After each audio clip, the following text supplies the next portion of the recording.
Okay. तर आपण 11व्या अध्यायामध्ये आहोत भगवद्गीतेच्या. 11व्या अध्याय सुरुवात कशी झाली तर थोड्या जुळणी करू की ज्यावेळी अर्जुनानं 10वा अध्याय ऐकला, विभूतियोग ऐकला, अर्जुनाची इच्छा निर्माण झाली की मला ते सगळ्या विभूतीनं जोडून एक जे रूप बनतं तुमचं विश्वरूप, ते पाहायची खूप इच्छा आहे. का बरं अर्जुन विश्वरूपाची इच्छा होती? अर्जुन भक्त होता आणि भक्तांना विश्वरूपाची अजिबात इच्छा नसते. पण अर्जुनाचं भगवत विश्वरूप सांगायचं दाखवा हे मागायचं कारण काय होतं? एकतर भक्ताची उत्सुकता, अजून अजून अजून जाणून घ्यायचं भगवंताविषयी. जेवढं भगवंताविषयी अधिक जाणून घेऊ तेवढं कमी असतं भक्तासाठी. सो भक्ताची उत्सुकता कधी कमी होत नाही, ती वाढत जाते. भगवंताविषयी अधिक ऐकायची, जाणून घ्यायची. सो आपली उत्सुकता वाढत असेल तर आपण ओळखलं पाहिजे भक्ती वाढत चालली आहे. आणि दुसरं की कलियुगामध्ये अनेक पाखंडी लोक येणार आहेत. जी पाखंडी लोक स्वतःला अवतार समजतील आणि स्वतःला अवतार समजल्यामुळं बरीचशी सामान्य भोळी कलियुगातली आधीच गोंधळलेली जनता अजून गोंधळेल. सो उद्या कुणी कलियुगात स्वतःला स्वतःला असं घोषित केलं की भगवंत आहे, तर त्याला विश्वरूप दाखवता आलं पाहिजे. आणि जर विश्वरूप दाखवता आलं तर त्याला भगवंत म्हणून आपण स्वीकारू शकतो, अन्यथा स्वीकारू शकत नाही. तो पाखंडी आहे आपण असं समजलं पाहिजे. हे पाखंड नष्ट व्हावं म्हणून अर्जुनानं विनंती केली भगवंतांना, विश्वरूप दाखवा. आणि आपण बघितलं की विशेष डोळे भगवंतांनी अर्जुनाला दिले. आणि आपण चर्चा केली की दोन प्रकारची रूपं दाखवली भगवंतांनी. एक आहे विश्वरूप आणि दुसरा आहे काळ रूप.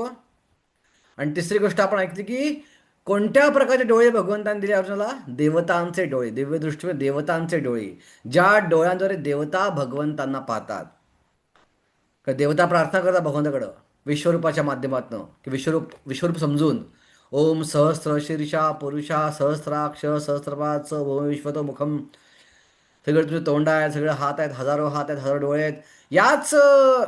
हीच गोष्ट डोक्यात ठेवून देवता कायम भगवंताची प्रार्थना करत असतात.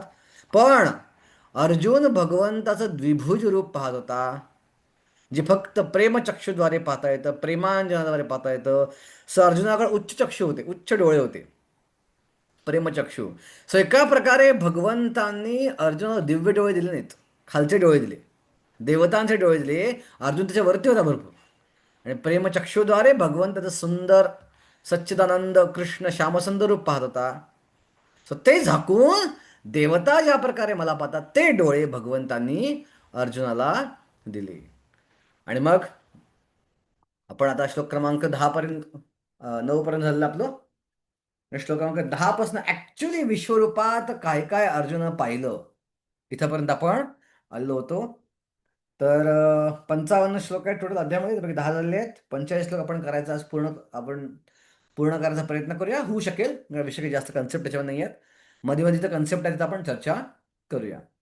ओके. जसं आपण मागच्या वेळी खूप वेगानं विभूती बघितल्या होत्या. थोडं वर डिस्कस पण केलं विभूतीविषयी. पण त्या काय डिस्कस करण्यासाठी जास्त नव्हतं. सो आज पण तसं आहे, जे दिसते ते आहे, त्यात डिस्कस करण्यासाठी जास्त काय असं नाही आहे. पण मध्ये मध्ये काय कन्सेप्ट येतात ते आपण चर्चा करूया. ओके. श्लोक क्रमांक 10 आणि 11. अनेक वक्त्र नयनम अनेका अद्भुत दर्शनम अनेक दिव्य भरणम दिव्यनेका दिव्यनेकाद्युतयायुधम दिव्यमालांभरधरम दिव्यगंधानुलेपनम सर्वश्चार्यममं देवम अनंतम विश्वतोमुखम. अर्जुनाने विश्वरूपात असंख्य मुखे, असंख्य नेत्र, असंख्य अद्भुत दृश्ये पाहिली.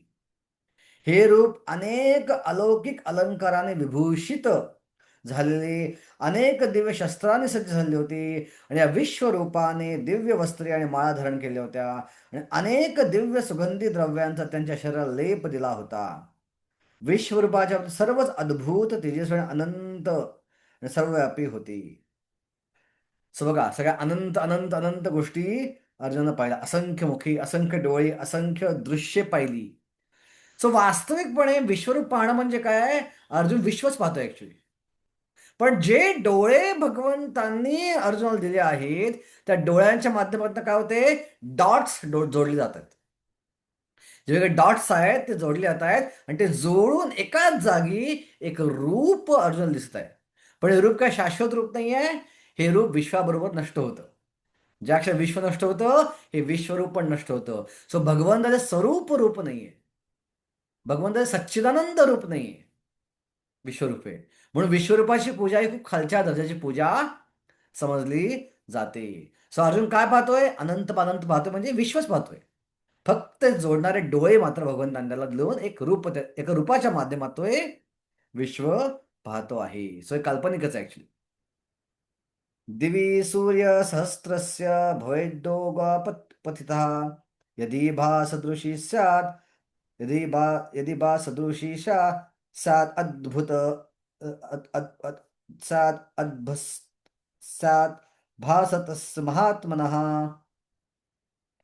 आकाशामध्ये एकाच वेळी जर हजारो सूर्यांचा उदय झाला तर कदाचित त्यांचे तेज भगवंताच्या विश्वरूपातील तेजाशी बरोबरी करू शकेल.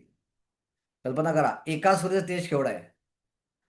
आपलं आधुनिक विज्ञान सांगतं हजारो सूर्य आहेत, लाखो सूर्य आहेत, प्रत्येक तारा एक सूर्य आहे आणि त्या प्रत्येक ताऱ्यामध्ये एक सूर्यमाला आहे किंवा ग्रहमाला आहे. पण वैदिक कन्सेप्ट काय आहे? एका विश्वात एकच सूर्य.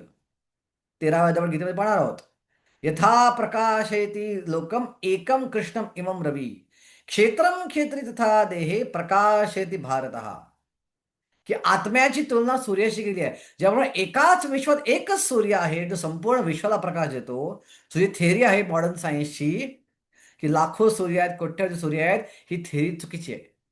लाखो कोट्यावधी सूर्य आहेत, पण लाखो कोट्यावधी विश्वांमध्ये मिळून प्रत्येक विश्वात एकच सूर्य आहे. तो संपूर्ण विश्वाला प्रकाश देतो. संपूर्ण विश्वाला प्रकाश देऊ शकत नाही सूर्य. सूर्याचा प्रकाश पृथ्वीच्या खालच्या ग्रहावर जात नाही. सूर्याचा प्रकाश ध्रुवलोकाच्या वरती जात नाही. सूर्याचा प्रकाश ध्रुवलोक ते पृथ्वीच्या मध्ये जे ग्रह आहेत तेवढ्यावरच पसरतो. ग्रहतारे जे आहेत तेवढ्यावरच सूर्याचा प्रकाश पसरतो. लोकालोक पर्वताच्या पलीकडे सूर्याचा प्रकाश जात नाही. लोकांबरोबर बाउंड्री आहे आणि त्या बाउंड्री नंतर ऍक्च्युअली विश्वाचे थर चालू होतात. पृथ्वीचा थर, पाण्याचा थर, अग्नीचा थर, विश्वाचे कवरिंग चालू होतात. तर तेवढ्या पुरता सूर्याचा प्रकाश आहे. तर तेवढं विश्व सूर्यप्रकाश करतो. आता त्याला हजारनं मल्टिप्लाय केलं आपण, हजारनं गुणलं तर जो तेज दिसेल ते तेज एकाच ठिकाणी बघून अर्जुन पाहतोय. आता सामान्य डोळे पाहू शकणार नाहीत.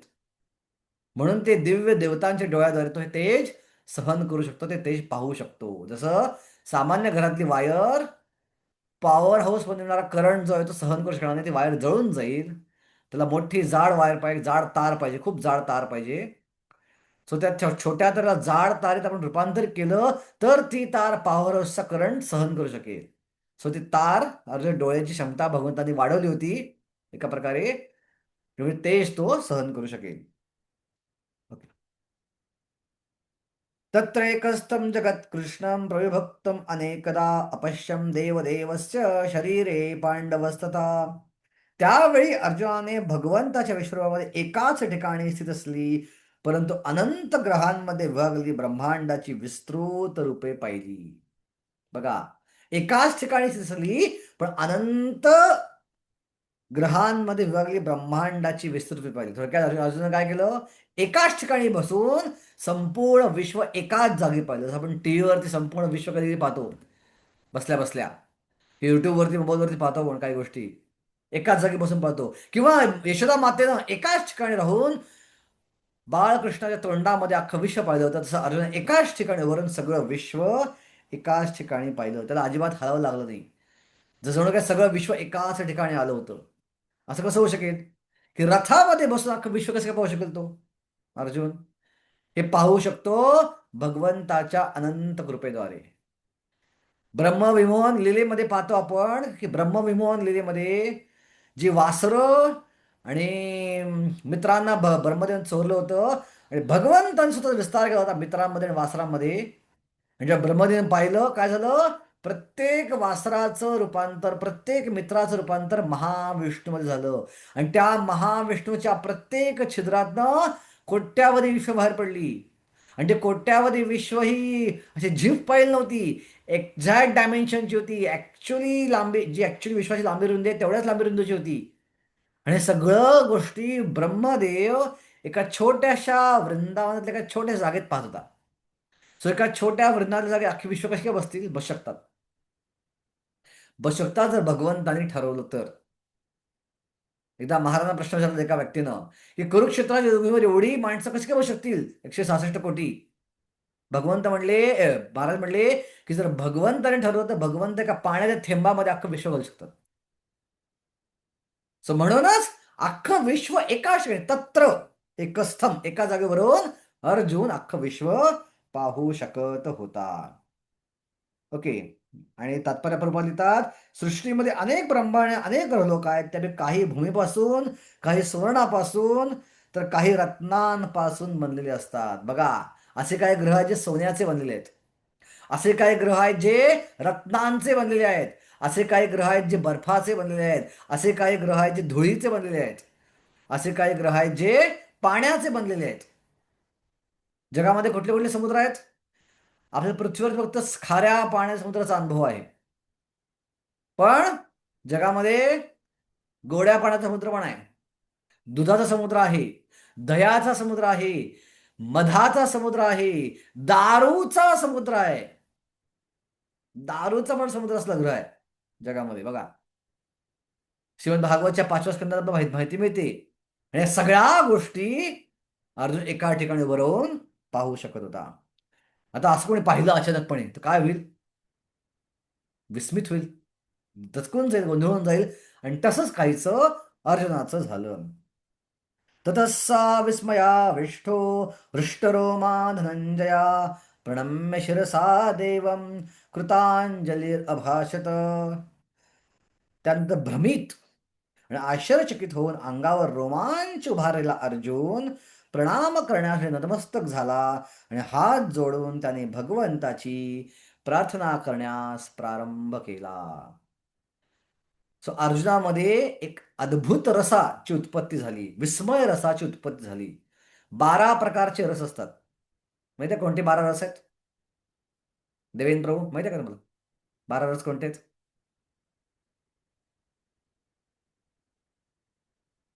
सगळे नाही माहिती, पण भक्तिरस, वीररस, शृंगार रस वगैरे काही छोटे छोटे माहिती आहे. कोणाला माहिती 12 रस कोणते कोणते आहेत? भक्ती रसामृत सुंदर आपण शिकणार आहोतच. आणि भगवंत एकाच वेळी 12 रस प्रकट करू शकतात. जे भगवंत चालले होते रंगक्षेत्रामध्ये कंसाला मारण्यासाठी, ओके, त्यावेळी एक सुंदर श्लोक येतो भागवतच्या 10व्या स्कंदात. मल्लानाम शनिर्नृणाम नरवराम स्त्रीणाम स्मरो मूर्तिमान गोपानाम स्वजनो सताम क्षितिभुजाम शास्ता सपित्रो शिशु मृत्युर्भोजपते विराड विदुषाम तत्वं परम योगिनाम वृष्णीनाम परदेवतेति विदितो रंगम गतः साग्रजा. सो 12 रस कोणते आहेत? 5 प्रमुख रस आहेत आणि 7 गौण रस आहेत.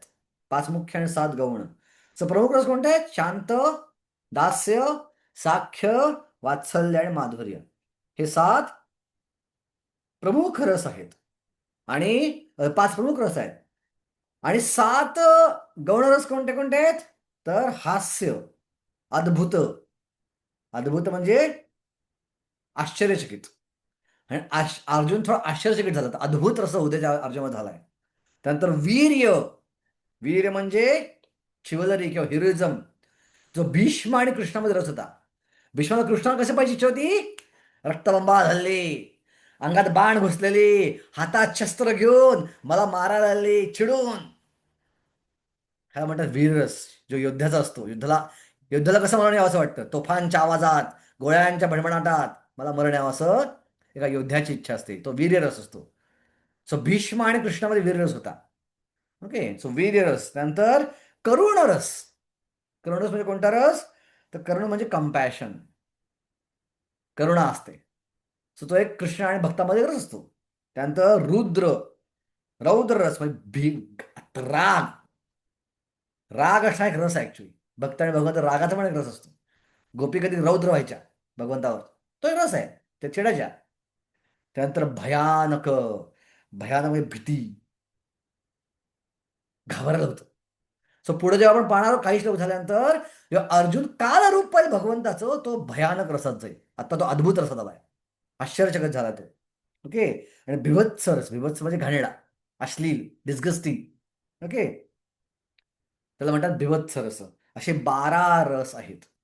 आणि 12च्या 12 रस भगवान श्रीकृष्णांनी रंगक्षेत्रात जात असताना एकाच वेळी प्रकट केले लोकांसमोर. ओके. मल्लानाम अशनीर, जे मल्ल होते, चाणूर, मुष्टिक, शल, तोशल, त्यांना भगवंत कसे वाटले? अशनीर म्हणजे थंडरबोल्ट किंवा वज्राप्रमाणे वाटले. कुठला रस हा? कोणता रस हा? हा रस आहे भयानक. घाबरले. बापरे, भगवंत तर अशनीर आहेत. मल्लानाम अशनीर नृणाम नरवराम. जे सामान्य लोक होते त्यांना नरवर म्हणजे सर्वश्रेष्ठ आपले परमेश्वर असं वाटलं. हा कोणता रस आहे? दास्य रस आहे. स्त्रीणाम स्मरो मूर्तिमान. स्त्रियांना ते कामदेव असल्यासारखे वाटले. कोणता रस आहे? माधुर्य रस आहे. गोपानाम स्वजनो. गोपांना काय वाटलं? आपले स्वजन, आपले मित्र आहेत. कुठला रस आहे? साख्य रस आहे. असताम क्षितिभुजाम शास्ता. असताम क्षितिभुजाम म्हणजे जे दुष्ट लोक आहेत, ज्यांचे विचार खूप चुकीचे आहेत. शास्ता म्हणजेच शासन करणारा. कोणता रस हा? हा कोणता रस आहे? हा रौद्र. रौद्र रस आहे. करेक्ट, हा रौद्र रस आहे. असताम क्षितिभुजाम शास्ता. स्वपित्रो शिशु, आपल्या वडिलांना मुलाप्रमाणे वात्सल्य रस आहे. ओके. मृत्यूर भोजपती. मृत्यूर भोजपती, कंसाला मृत्यू दिसला. कोणता रस आहे? भयानक. भयानक रस, मृत्यूसारखं वाटली. विराट अविदुषाम तत्वम परम योगी नाम. जे अविदुषा, ज्यांची बुद्धी परिपक्वता, विराट. विराट हा बिभत्स रस आहे. भगवंतांना विश्वरूप पाहणा बिभत्स प्राण ऍक्च्युली. ओके. डिस्गस्टिंग. एक प्रकारे हा चुकीचा प्रकार आहे. म्हणतो बिभत्स रस आहे. विराट वशान तत्वम परम योगी नाम, शांत रस. योगींना ते परम तत्व वाटले. वृष्णीनाम परदेवते, आणि वृष्णींना आपले देवता वाटले. अगेन हा दास्य रस आहे. रंगम गत सागर. बघा, 12च्या 12 प्रकारचे रस भगवंतांनी प्रकट केले होते. सो अर्जुन कुठल्या रसामध्ये गेला? अद्भुत रसामध्ये. आणि आश्चर्यचकित झाला अर्जुन. बापरे, हे असं कसं काय झालं? ठीक आहे. आता अद्भुत रसात गेला, आश्चर्यचकित झाला अर्जुन. अर्जुनाची प्रतिक्रिया बघूया काय होते. तर हाच फरक आहे केवल भक्ती आणि ऐश्वर्युक्त भक्तीमध्ये. शुद्ध भक्ती 2 प्रकार आहेत, केवल भक्ती आणि ऐश्वर्युक्त भक्ती. जे केवल भक्त लोक विश्वरूप पाहतात त्यांना काही फरक पडत नाही. ते अजिबात अद्भुत रसात जात नाही. त्यांचा जो स्थायी भाव आहे, साख्य किंवा माधुर्य किंवा वात्सल्य, तो अधिक वाढतो. पण ज्यावेळी ऐश्वर्ययुक्त साख्य भक्त जे पाहतात, अर्जुन पण साख्य रसामध्ये होता भगवंताशी. पण साख्य कसं होतं अर्जुनाचं? ऐश्वर्ययुक्त होतं, शुद्ध साख्य नव्हतं, की केवळ साख्य नव्हतं. पण वृंदावनचे गोप जे होते ते साख्य केवळ होतं. सो ज्यावेळी यशोदा मातेनं भगवंताच्या मुखामध्ये विश्वरूप पाहिलं, अख्खं विश्व पाहिलं, यशोदाचं वात्सल्य कमी झालं का? नाही, ते वाढलं उलट. तिथं क्षणभर विचार केला की अरे, हे काय पाहते माझ्या मुलाच्या मुखात मी? अख्खं विश्व पाहते. कसं काय शक्य आहे? हे तर माझ्या मुलाचं तोंड आहे. माझा मुलगा परमेश्वर तर नाहीये ना, असा क्षणभर विचार आला. आणि त्याच वेळी काय विचार केला? नाही नाही नाही नाही, माझा कृष्ण परमेश्वर कसा असू शकेल? जेव्हा वीज चमकते तो घाबरतो आणि मला येऊन चिकटतो. जसं लहान मुलं आईला जाऊन चिकटतं घाबरल्यावर, पाऊस पडला, विजा चमकल्यावर, किंवा मोठं वादळ झाल्यावरती. आणि जेव्हा जेव्हा वडील सांगतात चप्पल घेऊन ये, ती चप्पल एवढी जड आहे की उचलता पण येत नाही, तो डोक्यावर ठेवून आणतो. मग असा मुलगा हा भगवंत कसा असेल? ते काय तोंडा पाहिलं मला कळत नाहीये. पण मला एवढं माहिती, कृष्ण माझा मुलगा आहे. आणि यशोदा मातेचं वात्सल्य अजून वाढलं. बघा, ज्यावेळी गोवर्धन पर्वत उचलला होता भगवंतांनी, कृष्णाच्या मित्रांना काय वाटलं? हे कृष्ण काय उचलतं गोवर्धन पर्वत? हे आमचं ब्रह्मतेज आहे, हे आम्ही ब्राह्मण आहोत, आमच्या मंत्रावर कृष्ण उचलले हे गोवर्धन पर्वत. यशोदा माता काय म्हणली? कृष्ण तू नव्हतं उचलला गोवर्धन पर्वत, पप्पांनी, बाबांनी काठी लावली होती मध्ये, म्हणून तो गोवर्धन पर्वत ठेकून होता. 7 दिवस चालू. यशोदा काय वाटलं? कृष्णा, बोट दुखत असेल तुझं बोट दाबून देऊ का? तुला भूक लागली असेल ना, तुला खायला देऊ का? बघा, कुठल्याही प्रकारे ऐश्वर्याचा परिणाम त्यांच्या स्वाभाविक प्रेमावर झाला नाही. कारण का ते केवळ भक्ती होती, ते केवळ प्रेम होतं. पण अर्जुन कसा कुठल्या रसामध्ये होता? ऐश्वर्ययुक्त साख्यामध्ये होता. जो ऐश्वर्युक्त भक्त असं लगेच परिणाम होतो. जे नंदान जे देवकीनं आणि वसुदेवानं जे पण वात्सल्य रसामध्ये होते, पण त्यांचं वात्सल्य केवळ वात्सल्य नव्हतं, ते ऐश्वर्युक्त वात्सल्य होतं. आणि देवकी आणि वसुदेवानं कृष्णाला पाहिलं कंसाला मारल्यानंतर, ज्या कृष्णाची ज्या मुलाची देवकी आतुरतेनं वाट पाहते, 11 वर्ष, 11 वर्षापूर्वी पाहिले, 11 वर्षांत मुलाला पाहणार. ओके, ज्यावेळी तुमची मुलं हॉस्टेलला जाते शिकायला, त्यांची गेली पण असतील, जे अनेक महिने मुलगा घरी येतो, आई वडिलांची आतुरते वाट पाहत असतात त्यावेळी आपल्या मुलाला पाहण्यासाठी. मी पण ज्यावेळी घरी जातो, माझी आई आतुरते वाट पाहत असते माझ्या, कधी येतोय, कधी येतोय, कधी येतोय, घरी येतोय, कधी येतोय, कारण 6 6 महिन्यात ना मी एकदा घरी जातो फक्त इथं, किंवा वर्षात कधी एकदा घरी जातो मी. So माझी आई आतुरतेने वाट पाहत असते, मला बघायचं, मला बघायचं, मला बघायचं म्हणून. कल्पना करा, 11 वर्षानंतर छोटेसे जन्माला बघितले भगवंतांना फक्त. दिला. आणि भगवंतांना पाहणार, पण कंसाला मारल्यावर देवकीलाच वात्सल्य फुटेना. देवकीला देवकीला वाटलं, बापरे, हा तर भगवंत, हे तर भगवंत आहेत, हे तर परमेश्वर आहेत, चालू झालं. यांना मी माझा मुलगा समजते, यांना माझा मुलगा कसं काय समजते मी. आणि ते वात्सल्य त्याचं प्रकटच होईल, आणि देवकी वसं पुढेच जाईल ना कृष्णाला मिठी मारायला. आणि मग भगवंतांनी योगमायेचा पडदा टाकला देवकीवरती. आणि तो पडदा टाकल्यानंतर मग देवकी विसरली, कृष्ण भगवंत नाही आहेत, भगवंत आहेत. आणि मग जाऊन तिनं कृष्णाला मिठी मारली. हे आहे ऐश्वर्युक्त वात्सल्य. हे स्वतः अर्जुन ऐश्वर्युक्त साख्यामध्ये भगवंताकडे प्रार्थना करतोय, त्याला कळलं कृष्णाचा भगवंत आहेत. ओके. अर्जुन उवाच, पश्यामि देव पश्यामि पश्यामि देवास्तव देवदेहे सर्वान् सता भूत विशेष संगात ब्रह्माणमेशं कमलासनस्थं ऋषिं कमलासनस्थं ऋषिं च सर्वानुरागांश्च दिव्यान्. अर्जुन म्हणाला, हे भगवान, हे कृष्ण, मी तुमच्या शरीरात एकत्रित झालेल्या सर्व देवतांना आणि इतर विविध जीवांना पाहतो. कमलासनावर बसल्या ब्रह्मदेवांना, तसेच भगवान शंकर, सर्व ऋषी आणि अलौकिक सर्पांना मी तुमच्या देहात पाहतो. अलौकिक सर्प म्हणजे ज्या सर्पावर भगवंत बसलेत गर्भोदक विश्वरूपात, आणि ब्रह्मदेव कुठे बसलेत, कमळावरती, टॉपला. सो थोडक्यात बॉटम टू टॉप, विश्वाच्या खालच्या भागापासून ते विश्व टॉप पर्यंत जे जे काय आहे ते एकत्रितपणे एका जागी भगवंताच्या शरीरामध्ये अर्जुनाला दिसत आहे. अजून काय पाहिलं अर्जुनानं?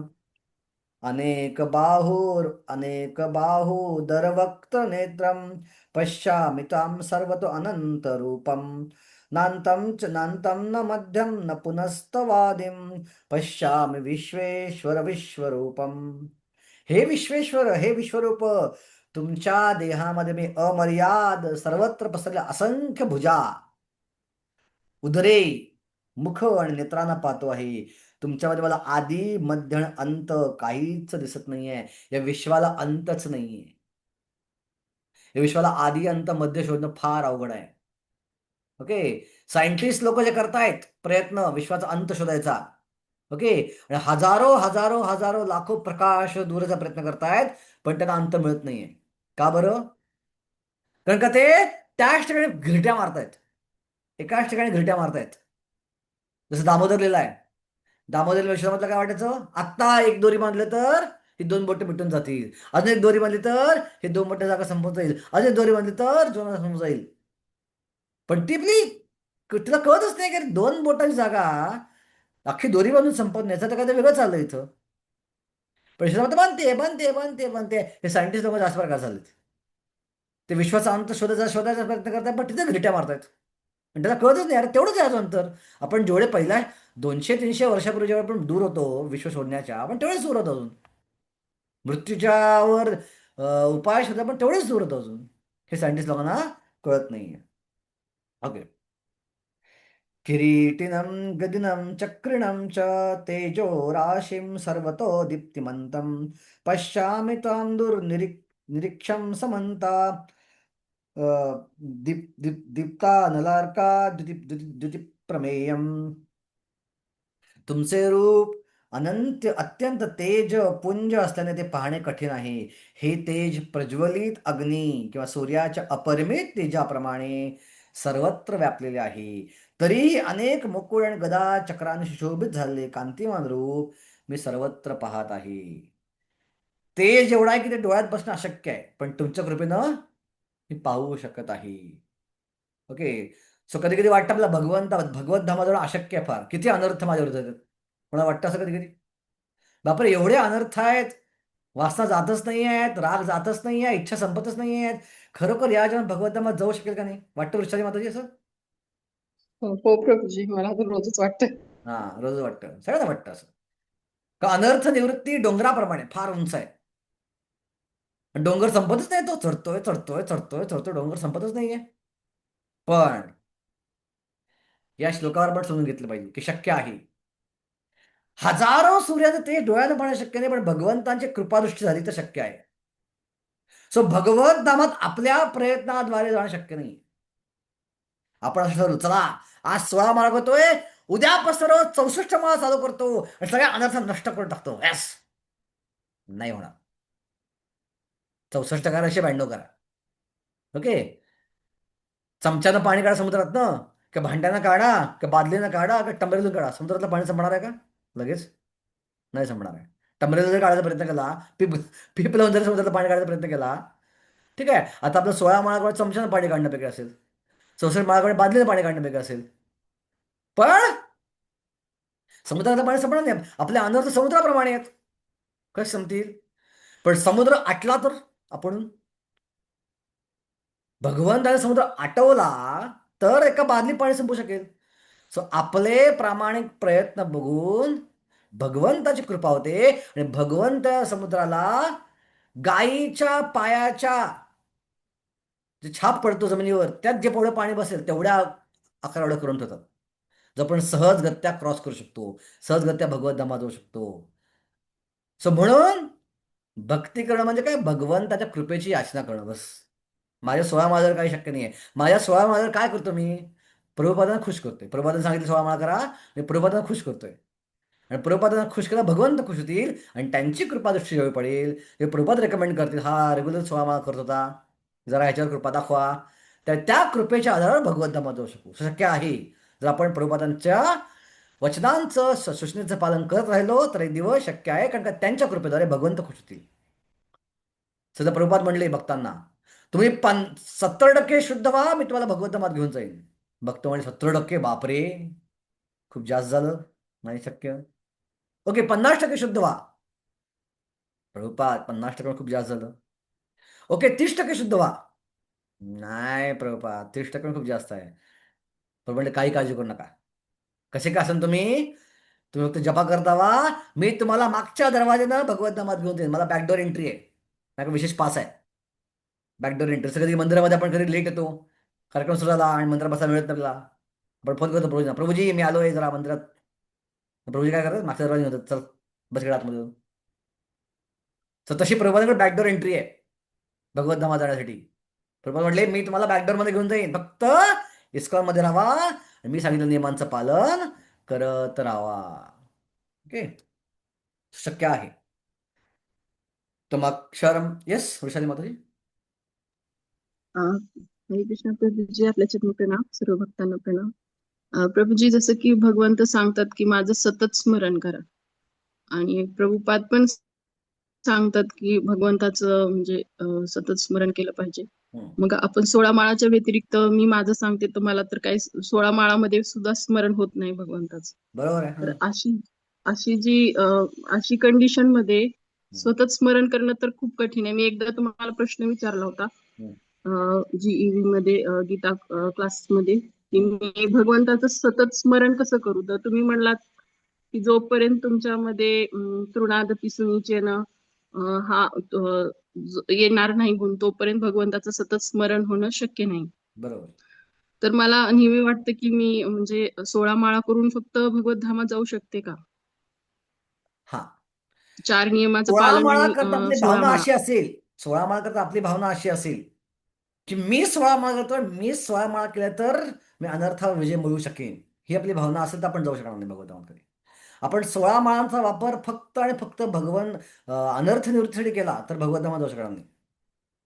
पण आपण असा विचार केला की 16 माळ मी का करतोय, प्रभुपादाची इच्छा आहे, माझ्या गुरुची इच्छा आहे, मी गुरुपद शपथ घेतली आहे, मला गुरुला खुश करायचं आहे, मला प्रभुपादांना खुश करायचं आहे. आणि प्रभुपाद खुश झाले, गुरु खुश झाले, तर त्यांनीच आपलं रेकमेंडेशन दिलं वरती, तर निश्चितपणे भगवंतामध्ये जाऊ शकेल 16 माळा करून सुद्धा.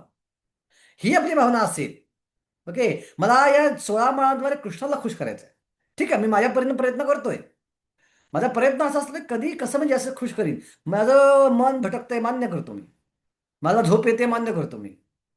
माझ्या मनात चुकीचे विचार येत आहेत माळा करता मान्य करतो मी.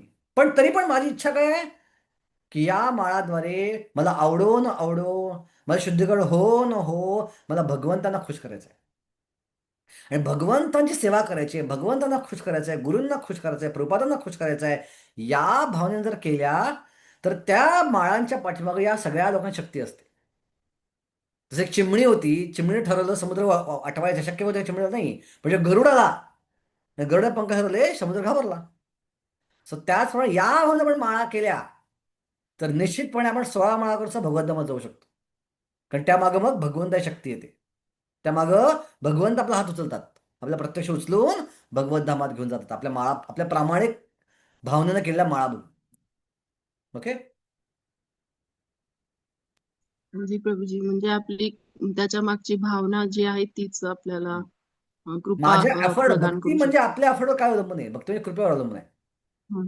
सो या 16 माळांच्या माध्यमातून गुरुच्या कृपेचा मी आश्रय घेतोय, गुरुपादांच्या कृपेचा आश्रय घेतोय, ही भावना आपली असली पाहिजे. मग आपण सदगत जाऊ शकतो भगवंता. कारण त्यांच्या शब्दाला भयंकर वजन आहे वरती भगवंताकडं. त्यांनी एक शब्द टाकले भगवंताच घेतात, ऐकतात. हम्म. जी जी, धन्यवाद प्रभूजी. प्रभूजी, आपण जप करताना कोणाचं स्मरण केलं पाहिजे, कोणाचं, म्हणजे जसं की जर आपल्याला दीक्षागुरूचं स्मरण होत असेल तर हे ठीक आहे. जप करताना आपण फोर्सफुली कोणाचे स्मरण करता कामा नये. नॅचरली झालं तर ठीक आहे. ओके. पण हम्म, हम्म. जबरदस्तीनं स्मरण करायची गरज नाही. जपा करताना फक्त आपलं लक्ष आपलं बोलणं आणि ऐकण्याकडे लक्ष जातं. ओके. जबरदस्तीनं कधी कधी काय लोक करतात, जबरदस्तीनं लीला आठवायचा प्रयत्न करतात कृष्णाच्या, आणि ते लीला आठवायला नावाकडे लक्ष देत नाहीत, हरिनावाकडे लक्ष देत नाहीत. ओके. सो नॅचरली तुम्हाला आठवण झाली लीलेची जप करता तर ठीक आहे, दॅट्स व्हेरी गुड. पण कधी कधी आपण आठवत बसतो, अरे काय लीला आपण काय ऐकली होती, काल कथेमध्ये काय ऐकलं होतं, आणि तो जप चालला तिकडं, त्या नावाकडे लक्ष जातच नाहीये. हे चालणार नाही. ओके. आपला फोकस एवढाच असला पाहिजे, जे बोलतोय ऐकायचं, बोलतोय ऐकायचं, बाकी सगळ्या गोष्टी ऑटोमॅटिक होऊन जाते. ओके. ऑटोमॅटिक म्हणजे दीक्षा आपण स्मरण आलं, कधी शिक्षा गुरु स्मरण आलं, ठीक आहे, काय प्रॉब्लेम नाही त्यामध्ये, त्यात काय चुकीच नाही, ऑटोमॅटिक आलं तर. ओके. पण मला आता जपा करा, दीक्षागुरु स्मरण करायचं आहे, कोण माझे दीक्षागुरु, माझे जेव्हा राधास्वामी महाराज आहेत, हरे कृष्ण, मला काय करत असतील, मला निकाल काय सांगितलं, असं करत बसलं तर ते चुकीचं आहे. आपण त्यातनं डायव्हर्ट जास्त होऊ शकतो खूप. मग दीक्षागुरूंना आपण जातो आपल्या घराकडं, मग घराकडनं जातो अमेरिकेकडं, अमेरिकेतनं जातो आपण आणकडं, आणकडून आपण ब्रह्मांड फिरत बसतो आपण.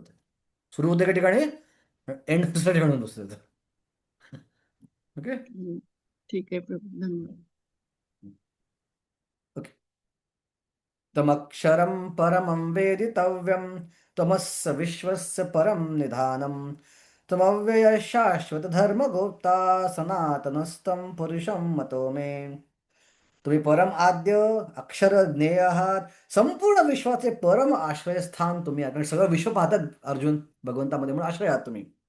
तुम्ही अव्ययी पुरातन आहात आणि तुम्हीच शाश्वत धर्माचे पालक पुरुषोत्तम भगवान आहात, हे माझे मत आहे. ऑलरेडी अर्जुन डिक्लेअर केले तुम्ही भगवान आहात म्हणून, पण आता अजून कन्फर्मेशन मिळालं, हे सगळं दिसलं मला तिथं म्हणून, अजून with more confirmation, with more authority.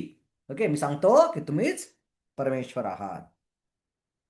अनादिमध्यम अनंतवीर्यम अनंतबाहो सूर्यनेत्रम पश्यामि त्वां द्विप्तहुताशवक्त्रम स्वतेजसा विश्वमिदं तपत्तम. तुम्ही आदी मध्य आणि अंतरहित आहात.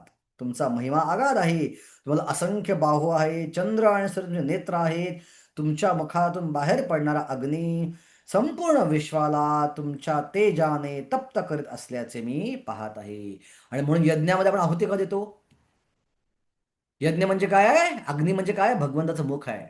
मग यज्ञामध्ये जे आहुती टाकतो स्वाहा करून, ती डायरेक्ट जाते कुठं? भगवंताच्या मुखामध्ये. कारण विश्वरूपामध्ये अग्नी जो आहे हे भगवंताचं मुख आहे. भगवंताच्या मुखात अग्नी बाहेर पडला. सो एका प्रकारे यज्ञ करणं म्हणजेच भगवंताच्या मुखामध्ये आहुती देण्यापैकी आहे. ओके. सूर्य चंद्र भगवंताचे डोळे आहेत विश्वरूपाचे. ओके. कधी समजा आपण प्रवास करतो, एखादा पदार्थ आपल्याकडे आपण नैवेद्य दाखवलं नाहीये, आपल्याला फोटो नाही दाखवला, आजकाल मोबाईलवर असतात सगळे फोटो, पण समजा काहीच नाही दाखवला, आपण जर सूर्याकडे दाखवलं ते आणि प्रार्थना केली भगवंताला ह्याचा स्वीकार करा म्हणून, तर सूर्याच्या माध्यमातून भगवंत स्वीकार करतात. सूर्य भगवंताचे डोळे आहेत आणि जर भगवंताचे डोळे पडतात ती गोष्ट काय होते, भगवंत डोळ्याद्वारे खातात. प्रसाद कसा खातात भगवंत, दृष्टीद्वारे भगवंत प्रसाद खातात. सो अशा इमर्जन्सीमध्ये सूर्याला दाखवला आपला भोग नैवेद्य आणि प्रार्थना केली कृष्णाला, याचा स्वीकार करा, तुमच्या आनंदासाठी आहे. तर त्यातनंही भगवंताचा भोग आपला स्वीकार करू शकतात. ओके. आता इथं अर्जुन विस्मित झालाय. कुठला रस अर्जुनामध्ये आलाय? विस्मय रस. कारण का तो अनेक ठिकाणी या गोष्टी भगवंताची सगळी ऐश्वर्य पाहतोय. प्रभुपाद म्हणतात भगवंताची षडैश्वर्य अनंत आहेत, या गोष्टीची याच ठिकाणी तसेच इतरत्र पुनरुक्ती करण्यात आली आहे. परंतु शास्त्रानुसार श्रीकृष्णाच्या महिमांची पुनरुक्त्या साहित्यिक दोष मानला जात नाही. इतर पुस्तकांमध्ये जर पुनरावृत्ती झाली परत परत परत परत तर दोष आहे मानलं जातं. पण भगवंत जर पुनरावृत्ती झाली तर तो अलंकार मानला जातो. कारण जेवढं भगवंताशी 30-30 गोष्ट अधिक बोलू तेवढं तेवढं आपली भक्ती वाढते, तेवढं तेवढं भगवंताचं गुणगान अधिक वाढतं. हा फरक असतो सामान्य साहित्य आणि आध्यात्मिक साहित्यामध्ये. ओके. दौवा पृथिव्यो इदमंतरं हि व्याप्तं त्वयेकेन दिशश्च सर्वां दृष्टाद्भुतं रूप उग्रं तवेदं लोकत्रयं प्रव्यथितं महात्मन्. तुम्ही एकट्याने संपूर्ण आकाश, ग्रहलोक आणि त्यांच्यामध्ये सर्व दिशा व्याप्त केले आहेत. हे महात्मन तुमचं उग्र आणि अतिशय अद्भुत रूप पाहून सर्व ग्रहलोक अतिशय व्यथित झाले आहेत. तिथं चक्रवर्तीपाद आणि पूर्वपाद म्हणतात की या श्लोकावर असं दिसतं की इतर ग्रहातले देवता सुद्धा हे भगवंताचं रूप पाहत होते. सो टेम्पररी काळासाठी या देवतांना असं दिव्य दृष्टी भगवंतांनी दिली होती आणि पहिल्यांदाच देवता असं अद्भुत रूप पाहतात भगवंताचं. ओके. अद्भुत रूप पाहायचा प्रयत्न करतात. ज्याची प्रार्थना करायचे काय म्हणते सहस्त्र पुरुषा सहस्र पुरुषा, आज ऍक्च्युली पाहतायत ते सहस्र पुरुषा वगैरे. आणि त्यामध्ये तेही थोडे व्यथित झाले, गोंधळले, कसलं रूप आहे भगवंताचं आहे, असं कसं रूप. ओके. आम्ही प्रार्थना करायचो, आज प्रत्यक्ष मी पाहत इथं आहोत. ओके. ओके. अमीहि त्वां सूरसंगा विशन्ति केचित् गीता प्राञ्जलयो गृह्णन्ति स्वस्ति युक्त महर्षि सिद्धसंगा स्तुन्वन्ति त्वां स्तुतिभिः पुष्कलाभिः. सर्व देवतागण तुम्हाला शरण तुमच्यामध्ये प्रवेश करीत आहेत. त्यांच्यापैकी काही अत्यंत भयभीत झाल्यामुळे हात जोडून तुझी प्रार्थना करीत आहेत. महर्षीगण आणि सिद्धगण स्वस्ती असे म्हणून वेदांच्या स्तोत्राने गायन करून स्तुती करत आहेत. सो देवता तुमच्या प्रवेश करतायत, काही देवता प्रवेश करतायत, काही देवता बाहेर येत आहेत, काही स्तुती करतायत ऋषीगण. हे सगळं अर्जुन एकाच ठिकाणी बसून दिसतंय, जे वेगळ्या ग्रहावर चाललंय ऍक्च्युली. तिथंच एकाच ठिकाणी अर्जुन इकडे आलेलं आहे. ओके. सो प्रभात म्हणतात का देवता प्रार्थना करतायत?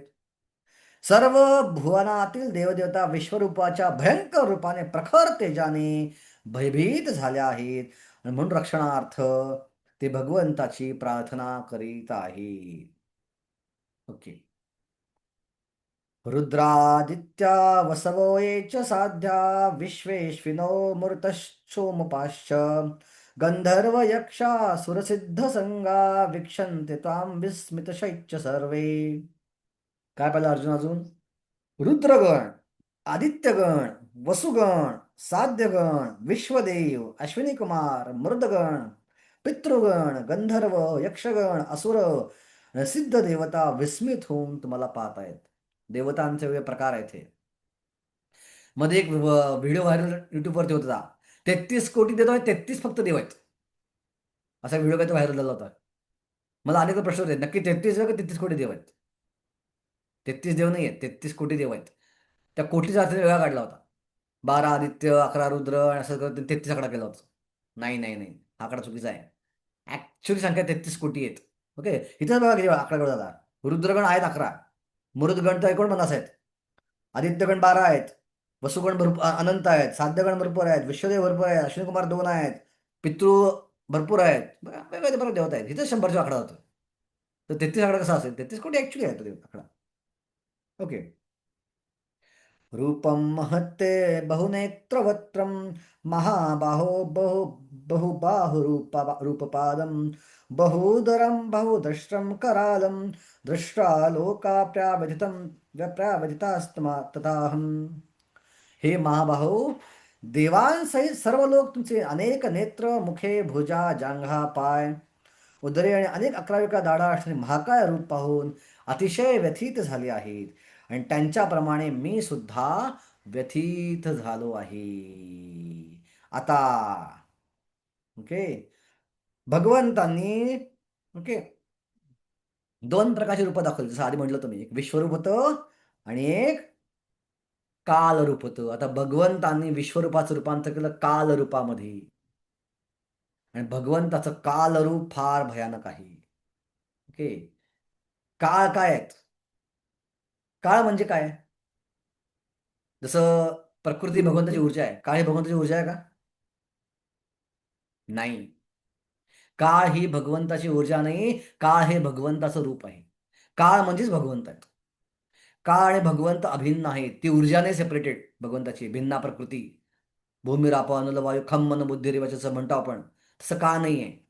काळ म्हणजेच भगवंत. सो भगवंत या विश्वाचं नियंत्रण करतात प्रकृतीचा आधार घेऊन, प्रकृतीचा वापर करून. कुठल्या रूपात? काळ रूपात. सो काळ रूप आहे का ऍक्च्युली? हे काळ रूप आहे भगवंताचं. आता आपण पाहणार होते काळ रूप कसं आहे. पण काळ पुरुष आहे. काळ पुरुष आहे, जसा भगवंत पुरुष आहेत. सो काळ पुरुष आहे का? हो, काळ पुरुष पण आहे. सो रामायणामध्ये उदाहरण येतं की रामायणामध्ये एक ऋषी येतात रामाला भेटायला 10,000 वर्ष राज्य केल्यानंतर रामानं, आणि सांगतात की मला तुझी काही काही प्रायव्हेट बोलायचं आहे, काही गुप्त बोलायचं आहे. म्हणजे बोला. म्हणजे आधी तुम्ही वचन द्या की जर कोणी आपल्यामध्ये आलं तर तुम्ही त्याला मृत्यूदंड द्याल म्हणून. म्हणजे ठीक आहे, मी घोषणा करतो, जो कोणी आपल्यामध्ये तर मृत्यूदंड देतो. आणि त्यांनी लक्ष्मणाला ठेवलं दरवाज्यावर की लक्ष्मण कोणाला येऊ देतो का हातमध्ये. आणि लक्ष्मण गेला आणि त्याच वेळी दुर्वास ऋषी आले. आणि लक्ष्मण म्हटला तुम्ही आता जाऊ शकत नाही, राम कोणाशी तरी खूप महत्वाचं बोलतायत. आणि दुर्वासा राग आला, म्हणले तू जर मला आज सोडलं नाही तर सगळी अयोध्या मी जाळून काढेन माझ्या शापाद्वारे. लक्ष्मण गोचीमध्ये अडकला. काय करावं आता? इकडं आड तिकडं विहीर. आत गेलो तर रामाचं वचन तोडल्यासारखं होईल. आत गेलो नाही तर दुर्वासा सगळ्या अयोध्यावासी मारून टाकतील. मग अयोध्यावासींना वाचवण्यासाठी लक्ष्मण आत गेला. आणि राम म्हणला अरे का आतमध्ये नसतो, तू सांगितलं होतं. म्हणजे दुर्वासा ऋषी आले दरवाजावरती. आणि राम म्हणला ठीक आहे, तुला तर मला मृत्यूदंड द्यावा लागणार आहे, पण तू वचन तोडलंस. मी धर्माचं पालन करणार आहे, मी नियमाचं पालन करणार आहे. चालेल म्हणले मला. म्हणले घेऊन ये दुर्वासा ऋषी आतमध्ये. लक्ष्मण बाहेर गेला आणि दुर्वासा गायब झाले होते. आणि रामाला कळलं ना काय प्रकार आहे हा. आणि त्यावेळी तो माणूस म्हणतो ऍक्च्युली मीच हे घडवून आणले, मी तुमचंच रूप आहे, मी काळ पुरुष आहे. आणि मी काळ पुरुष तुमचंच रूप आहे, तुमचं प्रश्न अभिन्न आहे मी. आणि तुम्हाला सांगायला आलोय तुमच्या लीला संपली आता इथली. आता तुम्ही साकेत धामात परत जावा. असं काळ रूप पण आहे. पण या जगात काळ कुठल्या रूपात काम करतं? चक्र, काळ चक्र आहे. जे आपण 12 राशी चक्र म्हणतो त्याला कालचक्र म्हणतात. आणि प्रत्येक ग्रहाची गती जी आहे, सूर्य चंद्राची गती जी आहे ती कालचक्रानुसार मापन केलं जाते. आपण जे नक्षत्र आणि महिने आणि सगळं मोजतो ना, हे त्या कालचक्राच्या आधारावर सूर्य कसा फिरतोय आणि चंद्र कसा फिरतोय त्यावर सगळं ज्योतिषशास्त्र ठरलं असतं. मग त्या 12 राशी चक्राला कालचक्र म्हणतात. ओके, जसं भगवंत ब्रह्ममध्ये म्हणतात ना, यच्चक्षुरेश सविता सकल ग्रहाणाम राजा समस्त सुरमूर्तिरशेष तेजा यस्याज्ञया भ्रमति संभृत कालचक्र. ज्यांच्या आज्ञेद्वारे कालचक्र फिरतं गोविंदमादि पुरुषम तमहम भजामी.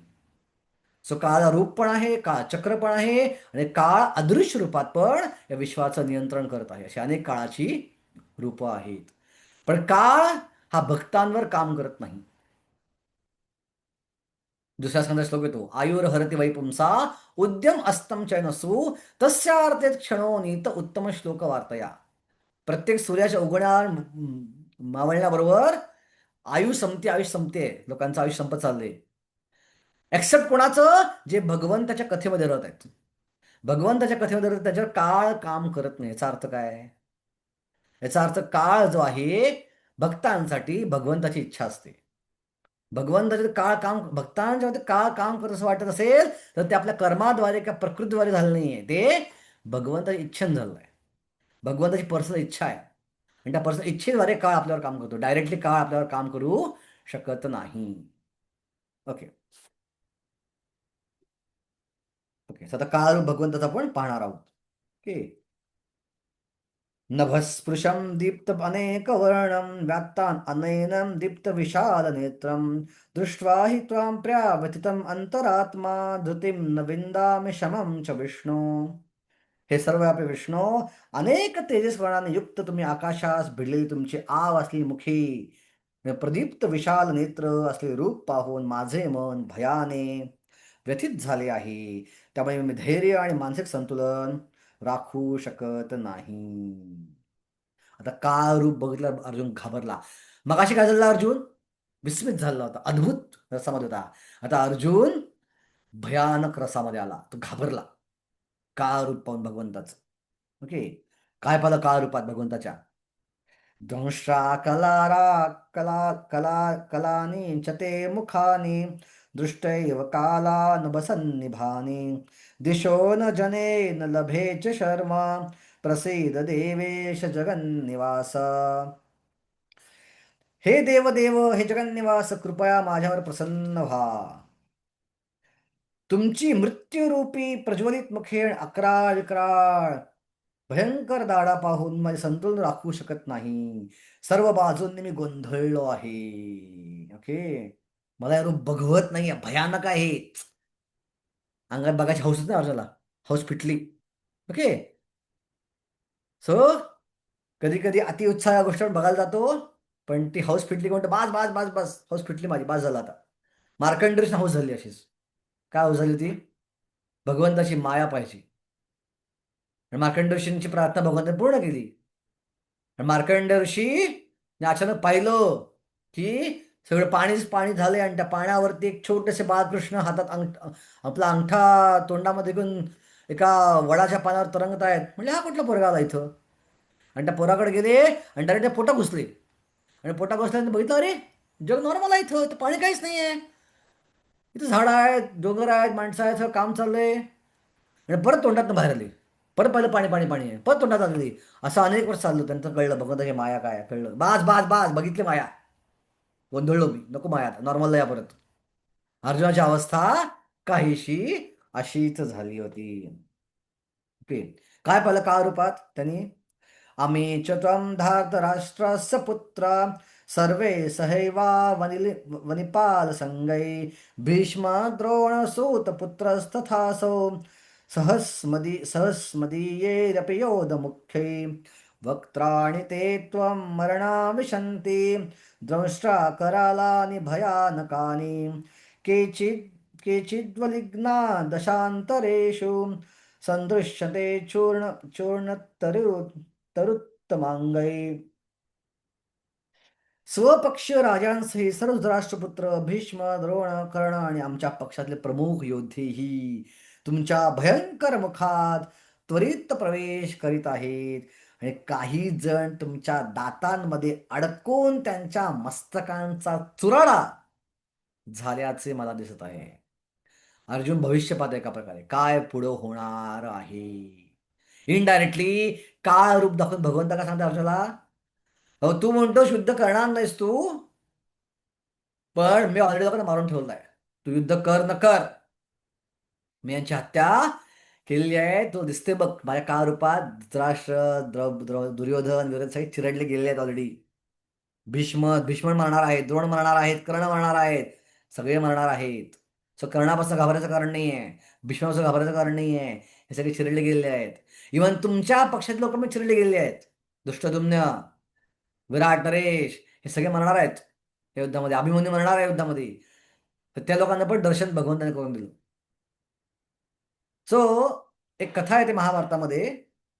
बब्रू, सॉरी, कोणाची, घटोत्कचचा मुलगा, त्याला खटुश्याम म्हणतात. ओके. बार्बरिकची स्टोरी येते. सो बार्बरिक कोण असतो? हा भीमाचा मुलगा असतो, भीमाचा नातू असतो, घटोत्कचचा मुलगा असतो. आणि बार्बरिककडं प्रचंड युद्ध करायची क्षमता असते. आणि बार्बरिक कोणावर युद्ध करणार असा प्रश्न लोकांना पडतो. सो बार्बरिक काय म्हणतो, जो व्यक्ती हारायला लागेल युद्ध त्या बाजूने युद्ध करायला जाणार आणि त्या युद्धामध्ये मदत करणार. आणि मग भगवंताने विचार केला, म्हणजे कौरव हरलं कौरवांच्या युद्ध करणार आणि पांडव हरला पांडवांच्या युद्ध करणार, असं युद्ध कधी होणारच नाही. म्हणजे बार्बरीला मारणं आवश्यक आहे. पण भगवंत का ब्राह्मणाच्या रूपात जातात आणि भिक्षा मागतात बार्बरीकडं, मला भिक्षा पाहिजे. म्हणजे काय भिक्षा पाहिजे? तुझं डोकं पाहिजे मला भिक्षा म्हणून. बार्बरी म्हणून ठीक आहे. आणि तो ओळखतो भगवंता, मला माहिती तुम्ही कोण आहात, पण मला तुमच्याकडे भिक्षा द्यायचे वरदान पाहिजे. म्हणजे काय वरदान पाहिजे? माझं डोकं जिवंत राहिलं पाहिजे. मी डोकं कापून देईन, माझा आत्मा डोक्यात शिफ्ट झाला पाहिजे. माझं डोकं जिवंत असलं पाहिजे आणि त्या जिवंत डोक्याद्वारे मला महाभारत युद्ध पाहिजे. ओके. आणि बारने डोकं कापलं आणि ते डोकं भगवंताच्या डोंगरावर ठेवलं. पण डोकं जिवंत होतं, त्यात आत्मा होता. आणि ज्या युद्ध झाल्यावर कौरव पांडव गेले बर्बरीकडं आणि त्याने विचारलं, युद्धामध्ये सर्वात जास्त पराक्रम कोणी गाजवला? तर बर्बरी का म्हणला, युद्ध? कोणतं युद्ध? कोणी केलं युद्ध? म्हणजे कोणी केलं युद्ध? आता एवढं मोठं भयानक युद्ध झालं 18 दिवस. हो ते का म्हणले, मला तर एकच गोष्ट दिसत होती. म्हणली एक चक्र फिरतंय, सुदर्शन चक्र, आणि ते चक्र दोन्हीकडच्या युद्धानं मारून टाकतंय. बाकी मला कोण कोणाला मारत दिसलंच नाही. सो त्यावेळी पांडवांना कळलं कळलं कुणी काही पराक्रम गाजवलं नाही आहे, सगळं भगवंताने घडून आणलेलं आहे युद्ध. आणि हेच भगवंत काळ रूपाद्वारे अर्जुन दाखवता, इंडायरेक्ट सांगताय, तू म्हणतो युद्ध करणार नाही, तू जर युद्ध केलं नाहीस तर मरणार आहेतच, पण तू जर युद्ध केलंस तर कौतुक तुझं होईल, ग्लोरी तुझी. प्रचार करायला जाणं हेच प्रकार आहेत. प्रचार ऑलरेडी झालेला आहे, सगळ्या जगभरात प्रचार प्रबंध करून ठेवलं ऑलरेडी. आपण प्रचार करतो म्हणजे काय? आपण फक्त त्यांच्या कृपेचं साधक बनतोय. आपण नाही केलं तर प्रचार होणारच आहे, कोणतं कोणतं करणारच आहे, पण आपण केलं तर कौतुक आपलं होईल. असं भगवान म्हणतात, तू केलं तुझं कौतुक होईल, तू नाही केलंच नाही घडणार आहेस, तुझं तू न करणं काही फरक पडणार नाहीये, जे घडायचं ते घडवणार आहेस मी. ओके. यथा नदीनां बहुअङ्गवेगा समुद्रवेवाभिमुखा द्रवन्ति तथा तवामि नरलोकवीरा विशन्ति अभिविज्वलन्ति. ज्याप्रमाणे नद्यांचे अनेक प्रवाह समुद्रामध्ये प्रवेश करतात, त्याचप्रमाणे सर्व महान योद्धे प्रज्वलित होऊन तुमच्या मुखांमध्ये प्रवेश करीत आहेत. यथा प्रदीप्तं ज्वलनं पतंगा विशन्ति नाशाय समुद्धवेगा तथैव नाशाय विशन्ति लोकास्तवापि वक्त्राणि समृद्धवेगा. जी गोष्ट अर्जुन पाहतोय ते एका अॅनालॉजीद्वारे, एका उपमाद्वारे तो समजावून सांगत आहे. ज्याप्रमाणे पतंग आपल्या विनाशाकरता प्रदीप्त अग्नीमध्ये प्रवेश करीत असताना, त्याचप्रमाणे सर्व लोक द्रुतगतीने भराभर तुमच्या मुखामध्ये प्रवेश करत असल्याचे मी पाहत आहे. पतंगासारखी मला आठवण होत आहे. ओके. लिलीयसे ग्रसमानस समंता लोकान समग्र वंदनैव जगद्भिः तेजोभिर्पूर्य जगत्समग्रम भासस्तवग्र प्रतिपंते विष्णू. हे विष्णू, तुम्ही आपल्या प्रज्वलित मुखांनी सर्व बाजूंनी सर्व लोकांना गिळंकृत करीत असल्याचं मी पाहत आहे. आपल्या तेजाने संपूर्ण जगत व्यापून उग्र प्रखर होलपणा किरणांनी प्रकट झालेला आहात.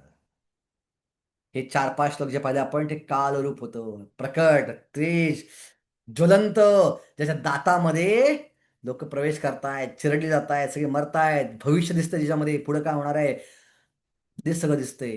हे काळ रूप भगवंताचं परिवर्तित झालं, विश्वरूपातनं काळ रूपात भगवंत परिवर्तित झाले. अर्जुन पाहिलं आणि अर्जुन गोंधळला, नक्की तुम्ही कोण आहात? कृष्ण आहात का विष्णू आहात का विश्वरूप आहात का काळरूप आहात, काय नक्की आहात तुम्ही? ते गोंधळला सगळं बघून अर्जुन, आणि गोंधळून त्याने प्रश्न विचारला श्लोक क्रमांक 31 मध्ये. आख्यामि मेको भवानुगुरु भव भवानुग्ररूपो नमस्तु ते देववर प्रसीद विज्ञातुमिच्छासि भवन्तमाद्यं न हि प्रजानाम् अपितव प्रवृत्तिम. हे देवादिदेव, कृपया मला सांगा की उग्ररूपधारी तुम्ही कोण आहात? मी तुम्हाला प्रणाम करतो, कृपया माझ्यावर प्रसन्न व्हा.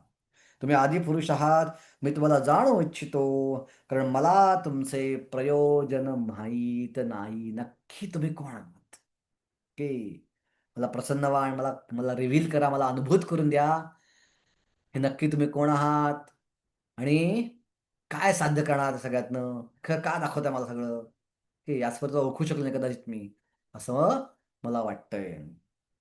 आणि त्यावेळी हा फेमस श्लोक भगवंत बोलतात. जो श्लोक ओपन हॅमर, माहिती आहे ओपन हॅमर कोण होता? त्यानं पहिला अणुबॉम्ब बनवला होता आणि अणु चाचणी पहिल्यांदा झाली आणि तो दिव्य प्रकाश बाहेर पडला अणुबॉम्बमधनं. दिव्य प्रकाश नव्हता तो, भौतिक प्रकाश होता, पण भयानक मोठी आग बाहेर पडली अणुबॉम्बमधनं. आणि ती अणुबॉम्बची आग पाहिल्यानंतर जो श्लोक मुखातनं बाहेर पडला ओपन हेमच्या, तो हा श्लोक होता. इथं काय कृष्ण म्हणतात, मी काळ रूप आहे भगत, मी काळापासून अभिन्न आहे असं भगवान सांगतात.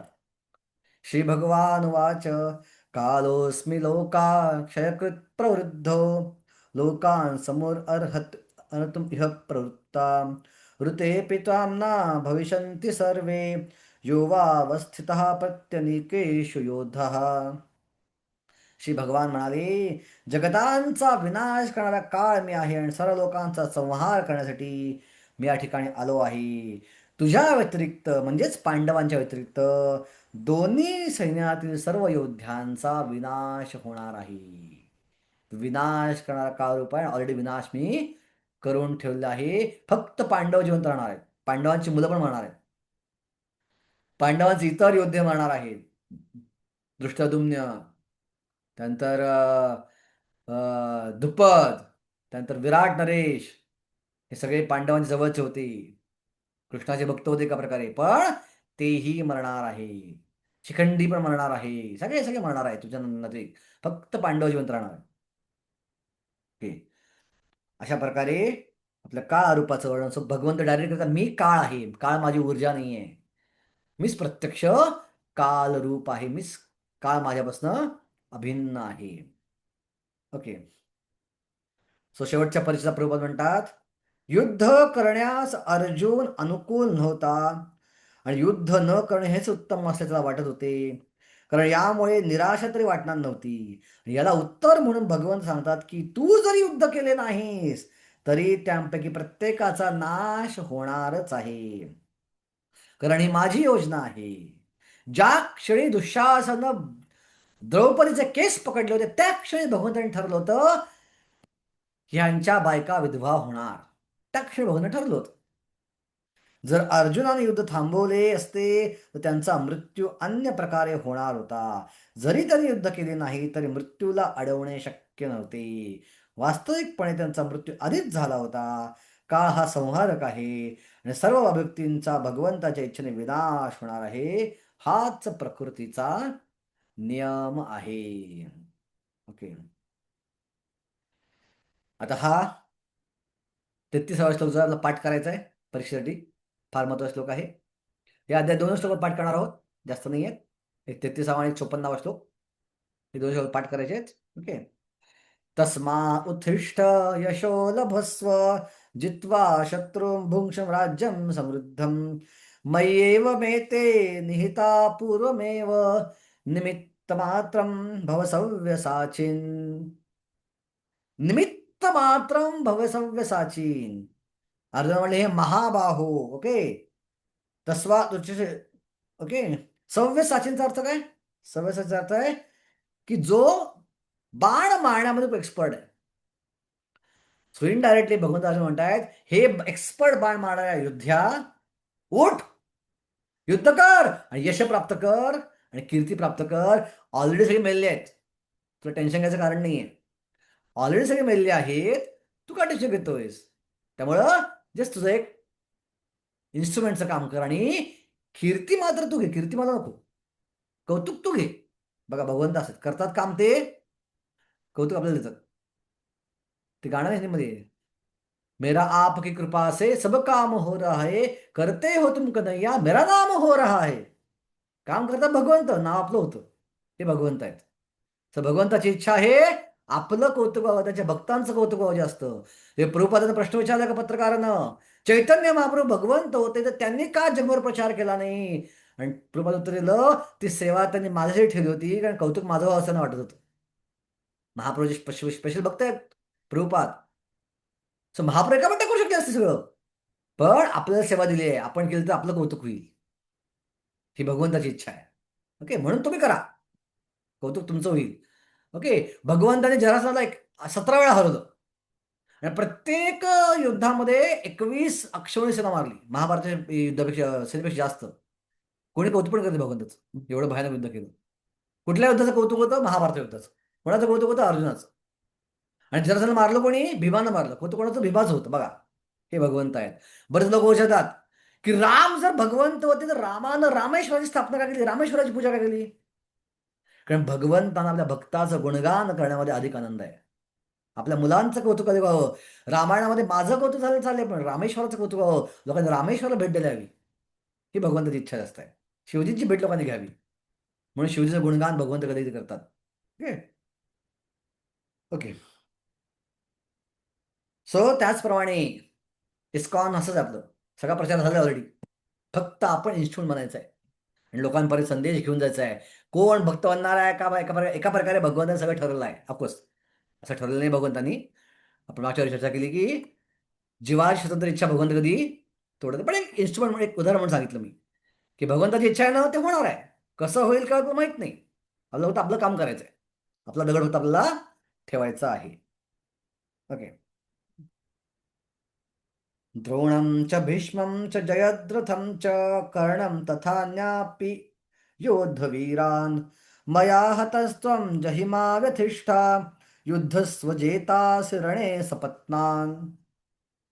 द्रोण, भीष्म, कर्ण व इतर महान योद्ध्यांना मी पूर्वीच मारलेले आहे. बघा, म्हणून तू त्यांचा वध कर. कोणावर नाव घेतले भगवंतांनी? ओके. द्रोणमच्या भीष्मच्या जयद्रथमच तात्पर्य भाषांतराप्रमाणे जयद्रथ हे नाही, पण द्रोण, भीष्म आणि जयद्रथ आणि कर्ण. सो जयद्रथचं नाव घेऊन का सांगतोय भगवंत? इथं एस्पेशली जयद्रथचं नाव का घेतलंय? कारण भगवंता माहिती आहे पुढे युद्ध होणार आहे अर्जुन जयद्रथचं. अभिमन्यू मरणार आहे आणि जयद्रथ आणि अर्जुनचं युद्ध होणार आहे, आणि त्यात अर्जुन घाबरणार आहे थोडासा की बापरे, मी जयद्रथला आता संध्याकाळ झाली, जयद्रथ मारू शकणार का नाही, आणि जर मारू शकले नाही तर मला अग्निसमाधी घ्यावी लागेल. सो अर्जुना काळजी करू नकोस, जरी तुला अग्निसमाधी घ्यायची वेळ आली तरी जयद्रथ मरणार आहे आणि तू मरणार नाहीस, हे गॅरंटेड आहे. हे आधी सांगून टाकले अर्जुनाला भगवंतांनी. सो जयद्रथ युद्ध करताना तू निर्भयपणे युद्ध कर, तो मरणार आहे आणि तू जिंकला याच्यावर ठरलेला आहे. ओके. म्हणून त्यांचा वध कर आणि व्यथित होऊ नकोस किंवा युद्ध कर. त्यामुळे यामुळे युद्धामध्ये शत्रू विजय प्राप्त करू शकशील. बघा प्रभुपादाच्या तात्पर्यात जे मगाशी म्हटलं मी, प्रत्येक योजना ही भगवंताने केलेली असते, परंतु आपल्या भक्तावर भगवंताची इतकी विशेष कृपा असते की जे भक्त त्यांच्या इच्छेनुसार त्यांच्या योजना कार्यान्वित करतात त्या भक्तांना भगवंत सारे श्रेय देतात. म्हणून जीवनाचे रहाड-गाडगे अशा पद्धतीने चालवावे जेणेकरून प्रत्येकजण कृष्ण भावना भवित कर्म करू शकेल आणि आध्यात्मिक गुरुच्या माध्यमाने भगवंतांना जाणू शकेल. भगवंताची इच्छा केवळ त्यांच्या कृपेनं जाणता येते आणि भक्तांची योजना ही भगवंताची योजना असते. मनुष्याने अशा भगवंताच्या योजनेचे अनुसरण करावे आणि जीवनाच्या संघर्षात यशस्वी व्हावे. ओके. संजय उवाच एतत् श्रुत्वा वचनं केशवस्य कृताञ्जलिरविपमानकिरीटी नमस्कृत्वा भूय एवाह कृष्णां सगद्गदं भीता प्रणम्य. संजय धृतराष्ट्राला म्हणाला, हे राजन, भगवंताकडून हे वचन ऐकून थरथर कापणाऱ्या अर्जुनाने हात जोडून पुन्हा पुन्हा नमस्कार केला. अत्यंत भयभीत झाला अर्जुन. सद्गदित स्वरात भगवान श्रीकृष्णांना असे म्हणाला. हे आता आता बघा कोणकोणते रस प्रकट झाले अर्जुनामध्ये. एक अद्भुत होता, एक विस्मय होता, एक भयानक होता. ओके. आता गोंधळून गेला अर्जुन. ओके. पूर्वी सांगितल्याप्रमाणे भगवंताचे विश्वरूप पाहून अर्जुन आश्चर्याने गोंधळून गेला. त्याने पुन्हा श्रीकृष्ण नमस्कार केला आणि सद्गतीत स्वराने मित्र म्हणून नव्हे तर आश्चर्यकारक बघतोय त्याने भगवंताची स्तुती करू लागला. परत विस्मय रस आहे, आश्चर्य. परत अर्जुन विस्मित झाला आणि प्रार्थना जी आहे अर्जुनाची विस्मय रसामध्ये त्यानं भगवंताकडं प्रार्थना अर्पण केली आणि याच्यामध्ये साख्य जे आहे ते सगळं निघून गेलं होतं, फक्त विस्मय उरला होता. ही आहे ऐश्वर्ययुक्त भक्ती. ओके. अर्जुन वाच स्थाने ऋषिकेश तव प्रकीर्त्या जगत प्रवृष्ट जगत प्रवृष्यंत नुरज्यते च रक्षांस भीतानि दिशो द्रवन्ति सर्वे नमस्यन्ति च सिद्धसंगः. अर्जुन म्हणाला, हे ऋषिकेश, तुमच्या नामश्रवणाने संपूर्ण जगत हर्षोल्लासित होते आणि सर्व लोक तुमच्यावर अनुरक्त होतात. सिद्ध पुरुष जरी तुम्हाला नमस्कार करत असले तर राक्षस भयभीत होऊन इतरस्त पळत आहेत. हे सर्व योग्यच घडत आहे. बघा, विश्वरूप पाहून बाकी भक्त अनुरक्त होत आहेत, पण राक्षस मात्र भयभीत होऊन पळत आहेत. सो भगवंत नरसिंह रूप पाहून कोण घाबरलं? हिरण्यकशिपू घाबरला, देवता घाबरल्या, प्रल्हाद घाबरला का? नाही. सो भक्तांना नरसिंह रूप एकदम प्रेमळ वाटतं. तसंच हे काळ रूप जे आहे, विश्वरूप जे आहे, हे राक्षस लोकांना घाबरवणार आहे, पण भक्तांना मात्र हे काळ रूप बघून तेवढाच आनंद होतो जेवढा आनंद सच्चिदानंद कृष्ण रूप पाहून होतो. प्रभुपाद लिहितात, ठीक आहे, या ठिकाणी अर्जुनाला समजले की सर्व जेव्हा कुरुक्षेत्रावरील युद्ध सुरू होते तेव्हा आकाशामध्ये अनेक देवदेवता, सिद्धगण, उच्चतर लोकातले बुद्धिमान लोक उपस्थित होते. युद्धभूमीवर श्रीकृष्ण उपस्थित असल्यामुळे ते सुद्धा युद्धाचे निरीक्षण करत होते. अर्जुनाने जेव्हा विश्वरूप पाहिले तेव्हा सर्व देवता आनंदित झाल्या, परंतु इतर राक्षस आणि नास्तिक इत्यादी भगवंत स्तुती ऐकू शकले नाहीत. भगवंताच्या प्रलयंकारी रूपामुळे साहजिकच भयभीत होऊन तिकडे तिकडे पळू लागली. श्रीकृष्णाने भक्त आणि राक्षसांना दिलेल्या वागणुकीची अर्जुन स्तुती केली आणि भगवंताची कार्य कल्याणकारी असतात हे जाणून भक्त त्यांची स्तुती करतो. ओके. कस्माच्च तेना नमेर्महात्मन् गरीयसे ब्रह्मणोऽप्यधिकृते अनंतदेवेश जगन्निवास तमक्षरं सत् असत्परं यत्. अर्जुन प्रार्थना करतोय की हे महात्मन, ब्रह्मदेवापेक्षा श्रेष्ठ असे आदी सृष्टीकर्ते तुम्ही आहात, मग त्यांनी तुम्हाला का बरे आदर नमस्कार करू नये? हे ब्रह्मदेवाने तुम्हाला नमस्कार केला आणि प्रार्थना केली, विशेष काय आहे? कारण तुम्ही त्यांचे स्त्रोत आहात. हे अनंता, हे देवा देवा, हे जगन्निवासा, या भौतिक सृष्टीच्या पलीकडे असणारे तुम्हीच परम अविनाशी सर्व कारणांचे कारण आहात. ब्रह्मदेवाचे कारण तुम्ही आहात. साहजिकच आहे ते तुम्हाला प्रार्थना अर्पण करतात. त्या चुकीचं असं काहीच नाही आहे. ओके.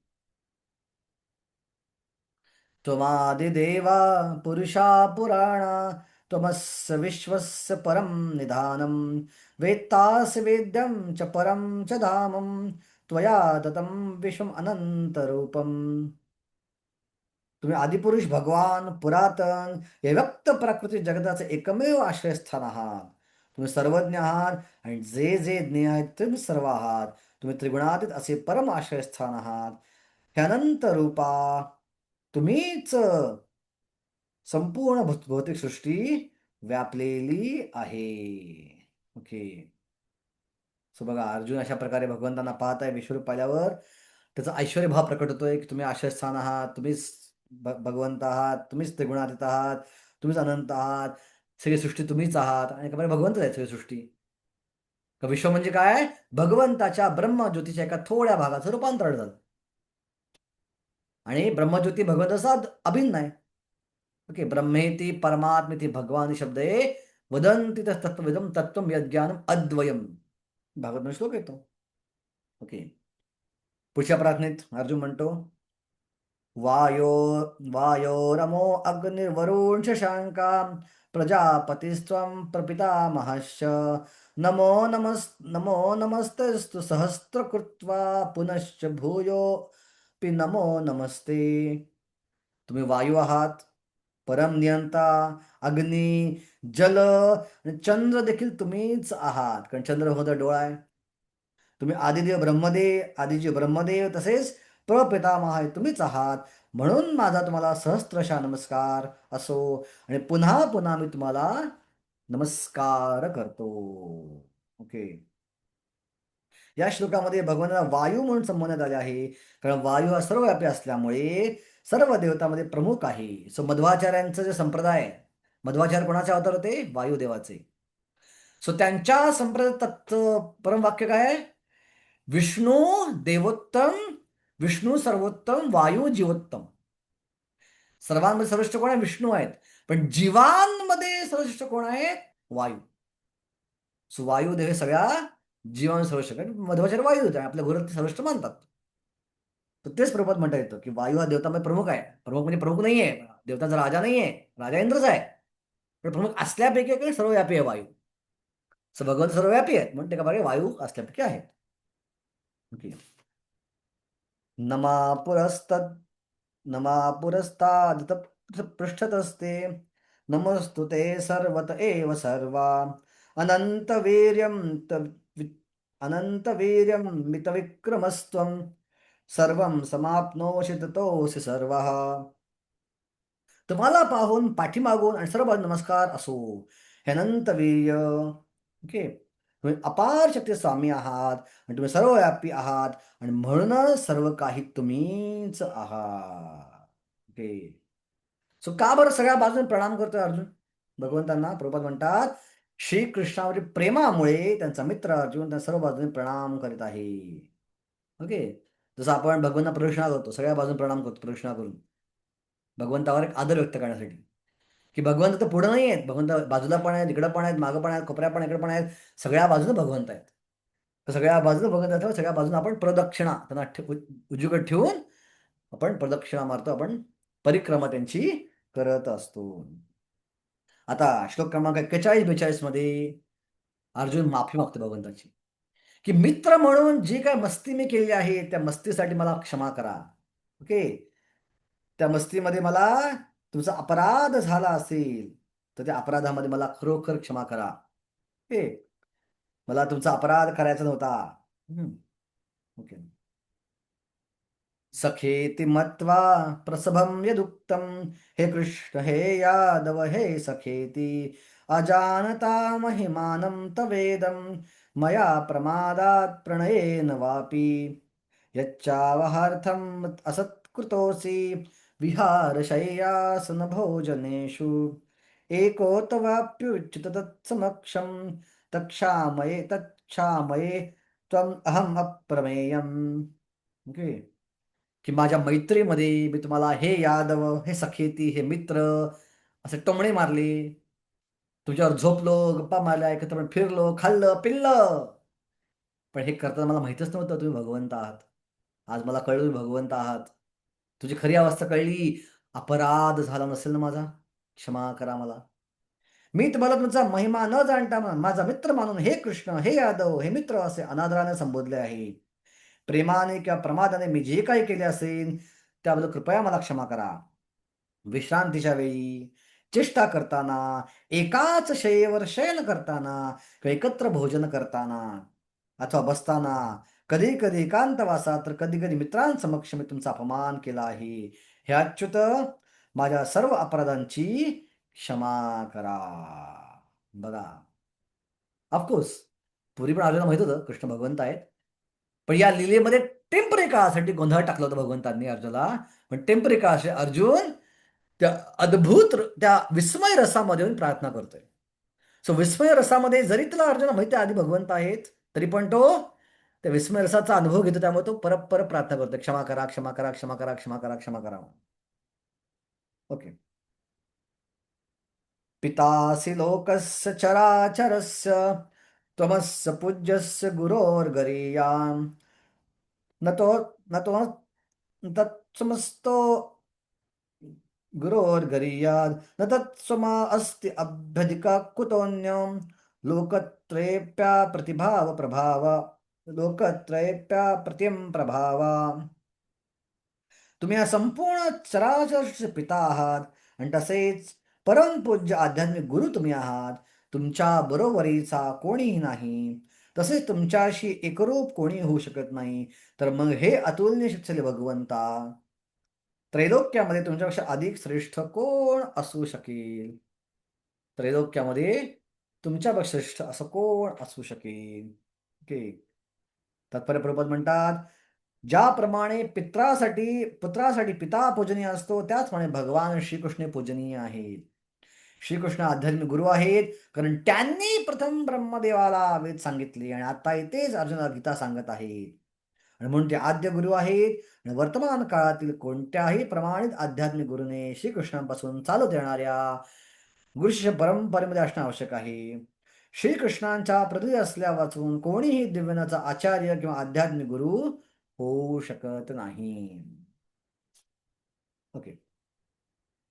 तस्मात् प्रणम्य प्रणिधाय कायं प्रसादये त्वाम् अहमेष मीड्यं पितेव पुत्रस्य सखेव सख्यो प्रियं प्रिये अर्हसि देव सोडून. हा खूप सुंदर श्लोक आहे. 3 उदाहरणं दिली आहेत. पितेव पुत्रस्य सखेव सोडून प्रियं प्रिये अर्हसि देव सोडून. हे प्रत्येक जीवाचे आराध्य परमेश्वर तुम्हीच आहात. मी साष्टांग प्रणिपात करून तुमच्याकडे कृपा याचना करीत आहे. ज्यामुळे पिता पुत्रांचा उद्धटपणा सहन करतो. भगवंत म्हणतील, ए उद्धटपणे मला बोलला असतो, मी का सहन करू, मी का तुला माफ करू, असं भगवंत म्हणतील. आणि हे भगवंताचं म्हणणं ओळखून अर्जुन म्हणतो, अहो एखादा लहान मुलगा आपल्या वडिलांना उद्धटपणे बोलला, वडील माफ करतात ना? करता का देवेंद्र प्रभू तुम्ही? समजा मुलगा उद्धटपणे बोलला तुम्हाला, काही माफ करता त्याला? नाही करत. म्हणजे तेवढा पुरतं रागवतो पण नंतर क्षमा करतो. माफ करता की थोडं रागवलं पाहिजेच ना. शिस्त द्यायला मला रागवलं पाहिजे, वडिलांचं कर्तव्य आहे ते. हो. ठीक आहे. मी पण माझ्या वडिलांचा बरोबर खाल्लेला आहे मार. मार म्हणजे शाब्दिक, शारीरिक कधी नाही खाल्ला. शाब्दिक भरपूर शिवाय खाल्ले त्याच्या. ओके. आईचा शारीरिक पण खाल्लाय. आईनं फोडलं पण मला ऍक्च्युली. वडिलांना कधी हात लावला नाही. पण ते त्याचं कर्तव्य आहे आई वडील म्हणून. ओके. पण नंतर माफ पण करतो आपण लगेच. तो तुम्ही माझ्या वडिलांप्रमाणे आहात, आता मैत्रीकडनं वडिलांकडे गेली. ओके. मग माझं ऋण सहन करा तुम्ही थोडासा. ओके. पण वडील आणि मुलाच्या नात्यापेक्षा मित्रांना अधिक दृढ असतं. मित्र आपण जास्त शेअर करतो. काही गोष्टी वडिलांबरोबर शेअर करता येत नाहीत. ओके. आता मुलगा जे कॉलेज जाईल तुमचा कळेल, अशा बऱ्याच गोष्टी जेव्हा शेअर करणार येतो, फक्त मित्रामध्ये शेअर करेल हळूहळू. तर मित्राचं मैत्रीचं अधिक दृढ असतं. सो जसं मित्र आपल्या मित्राच्या काही गोष्टी दुर्लक्ष करतो आणि त्याला माफ करतो. कदाचित भगवंत अजून चिडलेले दिसले अर्जुनाला, म्हणून अर्जुन म्हणला हरकत नाही. आपला प्रियकर जो असतो त्या प्रेयसीनं केलेल्या गोष्टी ज्या आहेत, नवरा जो असतो, बायकोनं किती मस्ती केली ते नवरा माफ करतो बायकोला, की बायको नवऱ्याला माफ करते. एक प्रियकर प्रेयसीला किंवा प्रेयसी प्रियकराला माफ करते. आणि त्यांचा आता अधिक घट्ट आहे. माधुर्य रस हा अधिक घट्ट रस आहे. ओके. वात्सल्य साख्य माधुर्य अधिक घट्ट आहे माधुर्य. सो आपली गर्लफ्रेंड कितीही मस्ती केली, ओरडली, रुसून बसली, रागावली, तरी पण प्रियकर शेवटी माफ करतोच तिला, कारण ते प्रेम आहे. तर तसं एका प्रकारे समजा की तुम्ही माझे प्रियकर आहात, मी तुझी प्रेयसी आहे, आणि जसं ते सहन करतात तसं मला कृपया सहन करा आणि मला माफ करा. अशा प्रकारे भगवंतांना अर्जुन प्रेरणा देतो, मला माफ करा, मला माफ करा, माफ करा. ठीक आहे. भगवंत कधी चिडलेले नव्हते अर्जुनावरती, पण त्याचा रस आहे तो अर्जुनाचा, त्या विस्मय रसात तो अशा प्रकारे अर्जुनाकडे प्रार्थना करत आहे. अदृष्टपूर्वं हृषतोऽस्मि दृष्ट्वा भयेन चाप्यावथितं मनो मे तदैव मे दर्शय देवरूपं प्रसीद देवेश जगन्निवासा. म्हणून हे देवादेव जगन्निवास, कृपया माझ्यावर प्रसन्न व्हा आणि तुमचे पुरुषोत्तम भगवान रूप प्रकट करा. थोडक्यात अर्जुन आता घाबरलाय, आता बास झालंय विश्वरूप प्रकट करून. ओके. आता प्रश्न असा पडतो इथं की अर्जुनानं सगळं पाहिलं ना. ब्रह्मदेव पाहिले, शिवजी पाहिले, देवता पाहिल्या, रुद्र पाहिले, वसु पाहिले, प्रत्येक विश्वातली प्रत्येक गोष्ट अर्जुनानं एका जागी बसून पाहिली. मग त्यांना त्या विश्वामध्ये कृष्ण रूप दिसलं नाही का? विश्वात कृष्ण पण आहेत, अर्जुन पण आहेत ना. जसं यशोदा मातेला कृष्णाच्या मुखामध्ये सगळं विश्व दिसलं, पृथ्वी पण दिसली, पृथ्वी स्वतःला पण पाहिलं, स्वतः मुखात पण कृष्ण स्वतः कृष्ण मुखात पाहते हे चित्र पण पाहिलं त्यानं. पण अर्जुना कृष्ण काय दिसले नाहीत? अर्जुन म्हणतो, हे रूप नको, आता हे काढून टाका आणि मला तुमचं ओरिजिनल रूप, पुरुषोत्तम भगवान रूप, कृष्ण रूप प्रकट करा, असं अर्जुन सांगत आहे. का असेल असं? सो आचार्य उत्तर देतात की नाही दिसलं. अर्जुनाला इथं या विश्वरूपात कृष्ण रूप दिसलं नाही, बाकी सगळं दिसलं. कारण का मुद्दामून भगवंतांनी अर्जुनाला प्रेमदृष्टी काढून घेतली काही क्षणासाठी. आणि कृष्ण रूप कुठल्या दृष्टीने पाहता येतं? फक्त प्रेमचक्षुद्वारे पाहता येतं. प्रेमांजनाद्वारेच हे कृष्ण रूप पाहता येतं. सत प्रेमचक्षु काही काळ योगमाने कव्हर केले होते आणि दिव्य चक्षु के देवतांचक्षु वरती होते आणि म्हणून ते रूप अर्जुनाला जरी असतं तिथं कृष्णाला पाहू शकले नाही. म्हणून अर्जुन विनंती करतो, बास बास बास बास, भगवत नाही सगळे, खूप भागली माझी हौस, भागली, चांगली भागली हौस माझी, नको आता, झाका. आणि तुमचं सौम्य रूप, पुरुषोत्तम रूप, ओके, तदैव मे दर्शय देव रूपम प्रसीद देवेशु जगन्निवास. हे माझ्या प्रसन्न वाणी तुमचं पुरुषोत्तम रूप हे प्रकट करा असं इथं अर्जुन विनंती करत आहे. सो कोणतं रूप प्रकट करा अर्जुन म्हणतो? ओके, पहिला चतुर्भुज प्रकट करा. किरीटिनं गदिनं चक्रहस्तं मिच्छामि त्वां द्रष्टुम् इहैतथैव तेनैव रूपेण चतुर्भुजेन सहस्रभावो भव विश्वमूर्ते. हे विश्वमूर्ती, विश्वरूपात कळलं, हे सहस्त्रबाहो तुमच्याकडे हजारो हातात कळलं. आता मला काय बघायचं आहे? मस्तकावर मुकुट धारण केलेलं आणि शंख, चक्र, गदा आणि पद्म हे तुझं चतुर्भुज रूप मी पाहू इच्छितो. तुम्हाला या रूपामध्ये पाहण्यासाठी मी आतुर आहे. का बरं डायरेक्ट द्विभुज रूप कृष्णाचं पाहायला बघितलं नाही अर्जुनानं? चतुर्भुज पाहायची इच्छा का केली? कारण का भगवंताच्या रूपाचे प्रकार असतात. ओके, स्वयंरूप, तदेकात्म रूप आणि आवेश रूप. आणि स्वयं रूपामध्ये परत दोन प्रकार आहेत. ओके, प्रभव आणि वैभव. सो प्रभव रूप कुठले? भगवंताची. भगवंताची प्रभव रूप म्हणजेच भगवंत जे विस्तार करतात रासलीलेमध्ये 100 कोटी कृष्णाच्या रूपामध्ये, ते प्रभव रूप आहे, एकच रूप आहे ते. किंवा द्वारकेमध्ये 16,108 रूपात भगवंत विस्तार होतात. ते सगळे कृष्ण एकच आहेत, एकच कृष्ण रूप अनेक रूपात विभागत होतं, याला म्हणतात प्रभव विस्तार. आणि वैभव विस्तार काय भगवंताचा? तर भगवंताचं रूप कधी कधी चतुर्भुज म्हणून काम करतं आणि कधी द्विभुज म्हणून काम करतं, त्याला म्हणतात वैभव विस्तार भगवंताचा, स्वयं रूपाचा वैभव विस्तार. सो द्वारकेमध्ये भगवंत एकाच वेळी द्विभुज म्हणून काम करायचे आणि कधी कधी ऑटोमॅटिक 4 हात फुटायचे. जसं ज्यावेळी भगवान श्रीकृष्ण देवकीला रुक्मिणीला चिडवायचा प्रयत्न करत होते. सुंदर अध्याय तो 60वा अध्याय आहे भागवत 10व्या स्कंदाचा, की भगवान श्रीकृष्ण रुक्मिणीला चिडवतायत, तीच करतायत. त्यांची इच्छा आहे तिथे भांडावं माझ्याशी, कारण नवरा बायकोतला भांडणाचा रस भगवंतांना घ्यायची इच्छा असते. नवरा बायको भांडणाचा रस असतो ना, नवरा बायको भांडतात ना, भांडता का तुम्ही देवेंद्र भाऊ? भांडता? हा, तो रस आहे, तो असलाच पाहिजे रस. भांडतो भांडतो. संसार मजा येत नाही. ओके, माझ्या आईवडिला, मी कशावर बोलतोय, मी ब्रह्मचारी मला माहित नाही, पण आईवडिला भांडण पाहिजे माझ्या, मी लहान बाळाचं खूप. सो ती भांडण झालं नाही, तो रसवा फुवा काढला की संसार मजा येत नाही ती. आता रुक्मिणी कशी होती? रुक्मिणी इतकी नम्र होती, इतकी हे होती की ती कधी भांडायची नाही कृष्णावर. सत्यमा भांडायची काय? रुक्मिणी कधी भांडायची, कधी हट्ट करायची नाही, एकदम शांत शांत शांत शांत, काम सेवा सेवा सेवा सेवा. सो कृष्णाची इच्छा आली, आपण याला भांडायला प्रवृत्त करूया, आपण चिडूया तिला मुद्दाम, रागारागात भांडेल माझ्याशी. आणि रुक्मिणी चिडवायला गेले, पण झालं काय? परिणाम उलटाच झाला. रुक्मिणी हादरली, काय बोलतात भगवंत मला हे? भगवंत रुक्मिणीला म्हणाले, अगं तू चुकीच्या माणसाला लग्न केलंस, तू शिशुपाल लग्न केला माहितस, चांगला माणूस होतो, अजून विचार कर, जा लग्न कर शिशुपाल बरोबर. आणि तिला ऐकलं आणि ते बेशुद्ध पडली. आणि ते बेशुद्ध पडणार म्हणल्यावर भगवंतांना 2 हात फुटले. अजून 2 हाताने भगवंतांना रुक्मिणीला पकडलं आणि 2 हाताने पायाचा मसाज केला. पायाला त्यांनी बेशुद्ध पडलं, मसाज केलं भगवंत. त्यात उद्धव भगवंतांना भेटायला गेला, उद्धवाने भगवंत चतुर्भुज रूपात पाहिलं. सो द्वारकेमध्ये, मथुरेमध्ये आणि हस्तिनापूरमध्ये भगवंत ऑटोमॅटिक कधी द्विभुज दाखवायचे, कधी चतुर्भुज दाखवायचे. सो अर्जुनानं भगवंत चतुर्भुज अनेकदा पाहिलं होतं आणि म्हणून ते रूप पाहायचे अर्जुनाला इथं इच्छा निर्माण झालेली होती, कारण ते रूप त्यानं पाहिलं होतं भगवंताचं. ओके,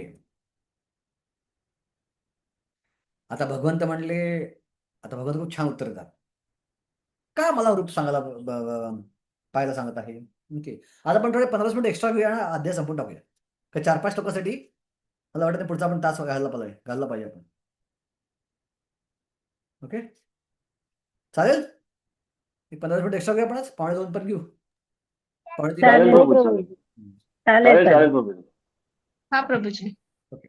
श्री भगवानुवाच मया प्रसन्नेन तवार्जुनेदं रूपं परं दर्शिमात्मयोगात् तेजोमयं विश्वम् अनन्तमाद्यं यन्मे त्वदन्येन न दृष्टपूर्वम्. ओके. सो भगवंत म्हणतात की हे अर्जुन, मी तुझ्या प्रसन्न होऊन माझ्या अंतरंग शक्तीद्वारे या प्राकृत जगताचंच ही परमश्रेष्ठ विश्वरूप तुला दाखवले. तुझ्या वाचून पुढे कोणीच हे अनंत तेजोमय आद्य रूप पाहिलेलं नाही. इनडायरेक्टली भगवंत म्हणतात अर्जुनाला, अरे का हवा, तूच म्हणलास मला रूप पाहायचं अद्भुत, पहा ना मग, कशाला तुला परत सामान्य रूप पाहायचं माझं, तुला डोळे दिले विशेष, हे अद्भुत रूप आजपर्यंत मला दाखवलं नव्हतं, तुला दाखवलं, आणि परत म्हणतो मला समोर रूप दाखवा, मला विष्णूरूप दाखवा, मला कृष्णरूप दाखवा, काय झालं असं, का विचारतोय असं की सो असं का मस्ती करायला लागलायस, का मला उलट परत परत उलट करायला सांगायला लागलायस, असा प्रश्न एका प्रकारे भगवंत अर्जुनासमोर दाखवत आहेत. का का परत परत त्या गोष्टी सांगतोय, या रूपाचं वैशिष्ट्य काय जे तुला दाखवलं मी, एका प्रकारे भगवंत परीक्षा पाहतात अर्जुनाची, की विश्वरूप हे कृष्ण रूपापेक्षा उच्च आहे असं इनडायरेक्टली सांगायचा प्रयत्न करतायत.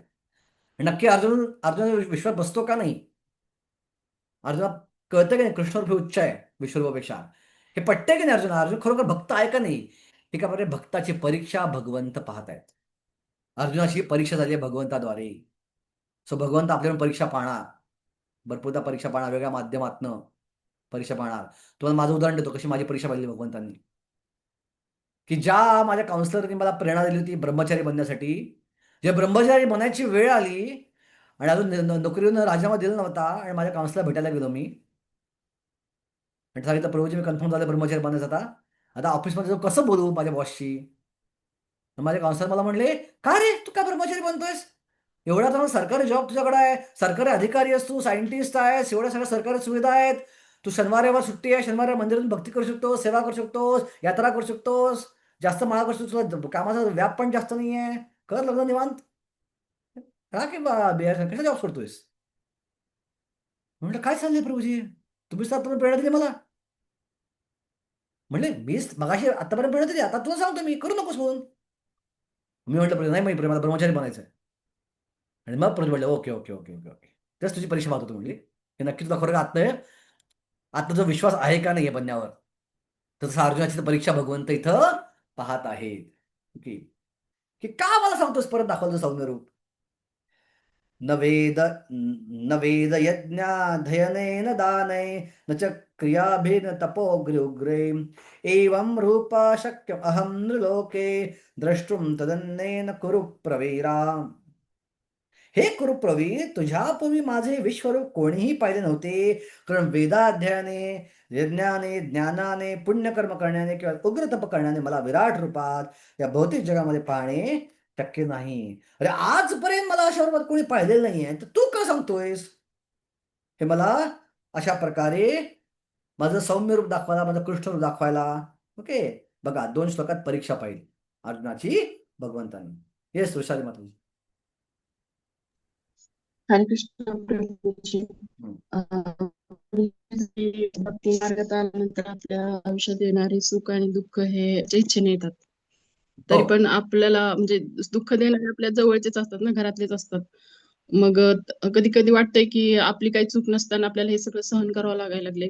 मग आपली भूमिका तेव्हा काय असायला पाहिजे, की हे म्हणजे जे आहे ते स्वीकार करून सहन करायचं, का त्याला प्रतिकार करायचा, का त्याच्यातून मार्ग काढायचा, का काय सगळ्यात मला पहिला थोडं सांगायचं. सगळ्यात पहिला प्रतिकार करायला जायचं नाही अजिबात.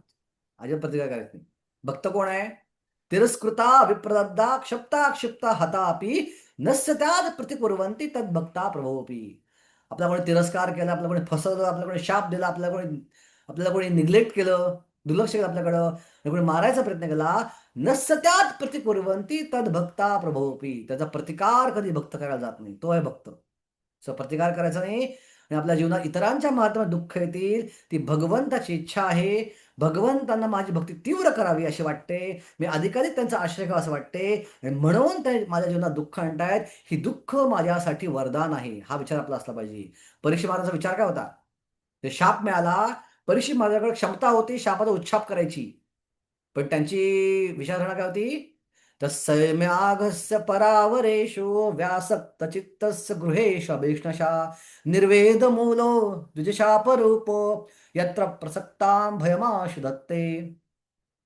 की द्विशापरूपो भगवंत शापाच्या रूपात माझ्या जीवनात आलेले आहेत, जेणेकरून माझी आसक्ती सुटावी गृहस्थ धर्मावरची आणि माझी भगवंताचा आश्रय घ्यावा. सो हे जे दुःख आले ते भगवंत त्या दुःखाच्या माध्यमातून माझ्या जीवनात आले, त्यांचा अधिक आश्रय घेण्यासाठी. असा विचार आपला असला पाहिजे. आपण अधिक भगवंताचा आश्रय घ्यायचा प्रयत्न केला पाहिजे. जेवढा अधिक आश्रय घेऊ तेवढा दुःखाच्या वर आपण सहजगत्या वर होऊन आपण भगवंताच्या अधिक जवळ जाऊ. ओके.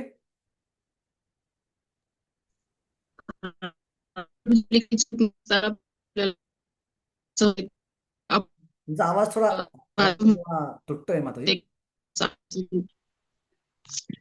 थोडं स्पष्ट हरे बोलतो. हरे कृष्णा. हा. आता येतोय आवाज? हरे कृष्णा. हो, आता येतोय. जसं की आपली काही चूक नसताना आपल्याला सहन करावं लागत आहे, हम्म. तर मग आपण आपली बाजू मांडायची का, जसं आहे तसंच जाऊ द्या बाबा, जे आहे ते सहन करत राहायचं मग? आपल्या एखाद्या गोष्टी सहन करणं आपल्या भक्तीवर परिणाम होत असेल, ओके, एखाद्या विनाकारण आपल्याला आरोप लावले, ओके, विनाकारण आपल्यावर काय म्हणतात लांछनं उठवली आपल्या विनाकारण, आणि ते आपल्याला सहन होत नाही, आणि ज्या व्यक्तीने लांछन त्या दिवशी आपलं नातं चांगलं असेल तर आपण एक प्रेमाच्या नात्यानं की आपलं एक जे काय आपलं ज्या प्रकारचं नातं आहे, मैत्रीचं आपलं नातं असेल त्या व्यक्तीशी, की खूप जवळचं नातं आहे जे आपण बोलू शकतो मुक्तपणे जाऊन, तर सांगू शकतो की तुझ्या मनात काहीतरी गैरसमज झाला आहे, जो लांछन लावते, असं आपण आपली आपली बाजू मांडू शकतो शांतपणे, कुठल्याही प्रकारे प्रतिकार करण्याच्या मानसिकतेत नाही, पण एक माझी माझी माझी एक बाजू ऐकून घ्यायचा प्रयत्न कर, यामध्ये बाजू मांडू शकतो. जर त्याच्या आपला संबंध असला आपण दुर्लक्ष केलं पाहिजे, सोडून दे, म्हणजे आता भगवंताने आपल्याला दिलं आपण सहन करू. ओके. आणि ते वरिष्ठ असेल तर आपण त्यांच्या पेक्षा वरच्या वरिष्ठावर आपली बाजू मांडू शकतो आणि त्यांच्यावर निर्णय सुटू शकतो. तुम्ही निर्णय घ्या, तुम्ही त्यांना शिक्षा करा की करू नका, किंवा जे काही निर्णय घ्यायचं घ्या, पण तुम्ही जो काही निर्णय घ्याल तुम्हाला मान्य आहे, आणि आपण वैराग्य घ्यायला पाहिजे. माझं काम मी केलं, वैराग्य करू शकतो. जर आपण सहन करू शकत नसू तर या प्रकारे आपण थोडंसं प्रकारे आपलं मन शांत करू शकतो. ओके. पण प्रतिकार किंवा विरोध किंवा काय म्हणतात त्याला प्रत्युत्तर आपण द्यायचं काम. जी जी जी प्रभूजी. प्रभूजी, समोरच्याला समजूनच घ्यायचं नसेल, समजा आपण आपली बाजू जरी मांडली तरी कृष्णाय समजून स्वाहा, घ्यायचं नाही तर मग? कृष्णाय स्वाहा, भगवंता तुझी इच्छा. ओके. ज्या त्याला समजून घ्यायचं नाहीये आणि तुम्ही त्यांच्या हृदयात आहात, तुम्हाला माहिती आहात काय चाललंय, आणि कदाचित तुमची इच्छा असेल की त्यांना समजून न घ्यावं, ज्याकडे माझं अधिक शुद्धीकरण व्हावं आणि मी अधिक वेगाने प्रगती करावी, तुमची इच्छा. ओके. आपल्यापर्यंत आपण ठीक आहे. प्रयत्न केला आणि दुसरा समजून घेत नाहीये, आपण कृष्णा सोडून द्यायचं आणि प्रार्थना ठीक करायची आहे. भगवंताला. ओके. ठीक आहे. धन्यवाद प्रभूजी. हरे कृष्ण.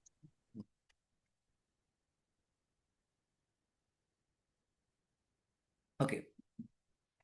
आता 49 श्लोकात भगवंत म्हणतात, माते व्यथा मां च विमूढ भावो दृष्ट्वा रूपं घोरम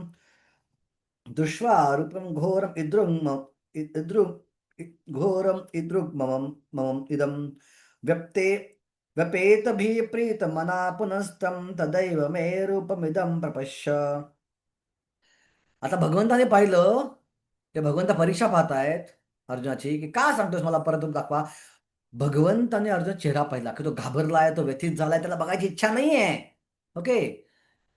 सो अर्जुन म्हटला, सॉरी सॉरी, चुकलं, माफ करा, मला मला उगाच तुम्हाला सांगितलं रूप दाखवा म्हणून, मला कळली माझी चूक, मला परत समोर दाखवा. ही आतली भावना अर्जुनाची भगवंताने हेरली. भगवंत ठीक आहे ठीक आहे ठीक आहे, टेन्शन घेऊ नकोस, रिलॅक्स रिलॅक्स, तुझी परीक्षा पाहतो इनडायरेक्टली, मी तुला माझं रौप्य सौम्य रूप दाखवीन. माझे भयंकर रूप पाहून तू व्यथित आणि भ्रमित झाला आहेस, आणि आता हे रूप मी समाप्त करतो. हे मदभक्ता, सर्व क्लेशातून मुक्त हो. तुला जे रूप पाहण्याची इच्छा आहे ते रूप आता तू शांत चित्ताने पाहू शकतोस. आणि असा विचार करून भगवंत आपल्या चतुर्भुज रूपामध्ये परत आले. भक्त परीक्षेत पास झाला की भक्ताला विष्णू पाहायची अजिबात इच्छा नसते, केवळ भगवंताच्या सच्चिदान रूपामध्येच भक्ताला इंटरेस्ट असतो. या परीक्षेमध्ये अर्जुन पास झाला आणि भगवंतांनी हा भाव ओळखला की अर्जुन मनात म्हणतोय, चूक झाली चूक झाली, क्षमा करा, मला मी उगाच सांगितलं मला दाखवा म्हणून. ओके ओके ओके, तुझी इच्छा, आता मी परत नव रूपामध्ये तुला मी येऊन माझं रूप दाखवेन. ओके. संजय उवाच, इत्यार्जुनं वासुदेवस्तथोक्त्वा सकं रूपं दर्शयामास भूयाम् आश्वासयामास च भीतमेनं भूत्वा पुनः सौम्य वपुर्महात्मा. संजय धृतराष्ट्राला भगवान श्रीकृष्णाने याप्रमाणे बोलून अर्जुन आपले मूळ चतुर्भुज रूप आणि शेवटी द्विभुज रूप प्रकट केले आणि भयभीत अर्जुना धीरला. आता माझे कृष्ण माझ्या मूळ द्विभुज रूपात परत आले. सो पहिला चतुर्भुज आणि मग द्विभुज का प्रकट केलं, तर हे दाखवायला की माझं द्विभुज रूप आहे ओरिजिनल आहे आणि माझं चतुर्भुज रूप आहे हे द्विभुज रूपापासून आलेलं आहे. ते द्विभुज रूपाचा विस्तार आहे. सो ओरिजिनल काय आहे, द्विभुज आहे. म्हणून पहिला चतुर्भुज आणि मग द्विभुज रूप भगवंतांनी प्रकट केलं. ओके. अर्जुन उवाच दृष्ट्वेदं मानुषं रूपं तव सौम्यं जनार्दन इदानीम् आसिं संवृत्त सचेता प्रकृती गतः. अर्जुनाने जेव्हा श्रीकृष्णाला मूळ रूपामध्ये पाहिले तेव्हा तो म्हणाला, हे जनार्दन, अतीव सुंदर मनुष्य रूपम पाहून मी आता शांतचित झालो आहे आणि पूर्व स्थितीवर आलो आहे. ओके. सो भगवंतांचं रूप हे मनुष्य रूप आहे ओरिजिनल. ओके. अतीव सुंदर मानुषम रूपम. भगवंतांनी मनुष्य रूप धारण केलं नाहीये, भगवंताचं रूपच मनुष्य रूप आहे आणि त्यांचं रूप मनुष्याचं म्हणून आपल्याला मनुष्याचं रूप प्राप्त झालं. कारण मनुष्य रूप हे भगवंताच्या सगळ्यात जवळ आहे आणि म्हणून मनुष्य जन्मात आपण भगवत प्राप्ती करू शकतो. का? दोन रूप खूप जवळ आहेत. सो द्विभुज रूप आपलं आहे आणि भगवंत ओरिजिनल पण द्विभुज आहे आणि ते एकदम क्लोज असल्यामुळे त्या रूपातच भगवत प्राप्ती करणं शक्य आहे, कृष्ण प्राप्ती करणं शक्य आहे. सो मानुष्य रूप हे ओरिजिनल रूप भगवंताचं आहे आणि त्यापासून चतुर्भुज रूप जे मनुष्य रूप नाही आहे, जे थोडं अद्भुत आहे, ते प्रकट झालेलं आहे. ओके. रूपात तात्पर्य लिहितात, जर श्रीकृष्ण साधारण मनुष्याप्रमाणे असते त्यांना विश्वरूप दाखवणे आणि पुन्हा चतुर्भुज रूपात दाखवणे का शक्य झाले असते. म्हणून भगवद्गीतेत निक्षून सांगण्यात आले आहे की जो श्रीकृष्णाला साधारण मानव समजतो आणि श्रीकृष्णांच्या माध्यमातून निर्विशेष ब्रह्मत्व बोलत असल्याचा दावा करून वाचकांना चुकीचे मार्गदर्शन करीत आहे तो मोठा अन्यायच करीत आहे. सो बरेचसे गीतेचे भाष्यकार म्हणतात खरं रूप आहे भगवंताचं विश्वरूप, पण या श्लोकानं स्पष्ट करते की विश्वरूप खरं रूप नाही आहे, द्विभुज रूपात चतुर्भुज रूप आणि त्यातनं विश्वरूप प्रकट झालेलं आहे. ओके. आता भगवंत गूढ गोष्टी सांगणार आहेत 3 श्लोकांमध्ये. पुढच्या 3 श्लोकांमध्ये खूप गूढ गोष्टी भगवंत सांगणार आहे. श्री भगवान वाच सुदर्शनम इदं रूपम दृष्टं वानासि यन्मया देव अप्याप्सरूपस्य नित्यं दर्शन कांक्षिणः. खूप महत्वाचा श्लोक आहे हा. हे अर्जुना, जे तू माझे रूप पाहतस, कोणतं रूप पाहते बघ अर्जुन आता, द्विभुज रूप, त्याचे दर्शवणे अतिशय दुष्कर आहे. देवता सुद्धा हे मधुर रूप पाहण्याची संधी प्राप्त करण्यास नित्य प्रयत्न असतात. देवताही नित्यम दर्शन कांक्षिण, देवप्यस्य नित्यम दर्शन कांक्षिण. थोडक्यात कृष्णरूप हे अधिक गूढ आहे. देवता कृष्णरूप पाहू शकत नाहीत. देवता पाहतात सहस्रशीर्षा पुरुषावरून पाहतात आणि देवता असुसले असतात माझं हे रूप पाहण्यासाठी. शिवजी असुसले असतात माझं हे द्विभुज रूप पाहण्यासाठी आणि शिवजी पण वैकुंठात येतात हे द्विभुज रूप पाहण्यासाठी. माझं कमरेवर हात ठेवलं विठ्ठल रूप पाहण्यासाठी शिवजी पळत पळत येतात, घामेघूम होतात आणि त्याचं घामेघूम झालेलं रूप पाहून विठ्ठल त्यांना उचलतात, आपल्या डोक्यावर ठेवतात. सो विठ्ठल डोक्यावर जे मुकुटासारखा आकार आहे तो शिवपिंड ऍक्च्युली. प्रत्यक्ष भगवंताने उचलले शिवजींना, आपल्या डोक्यावर ठेवले. कारण ती लीला आहे. शिवजी पळत पळत आले होते घामेघूम होऊन. पार्वती देवी करमाळापर्यंत थकली म्हणून करमाळा पार्वतीचं मंदिर आहे. गणपती दरवाजावर थकला, गणपती दरवाजा मंदिर आहे आणि शिवजी आतपर्यंत घुसले आणि त्याला शिवजींना भगवंताने उचललं आणि डोक्यावर ठेवलं. सो देवता सुद्धा हे रूप पाहिला अत्यंत लालायित असतात म्हणून हे रूप अधिक गूढ आहे. ते विश्वरूप गूढ नाही, ते सामान्य रूप आहे. ओके. ओके.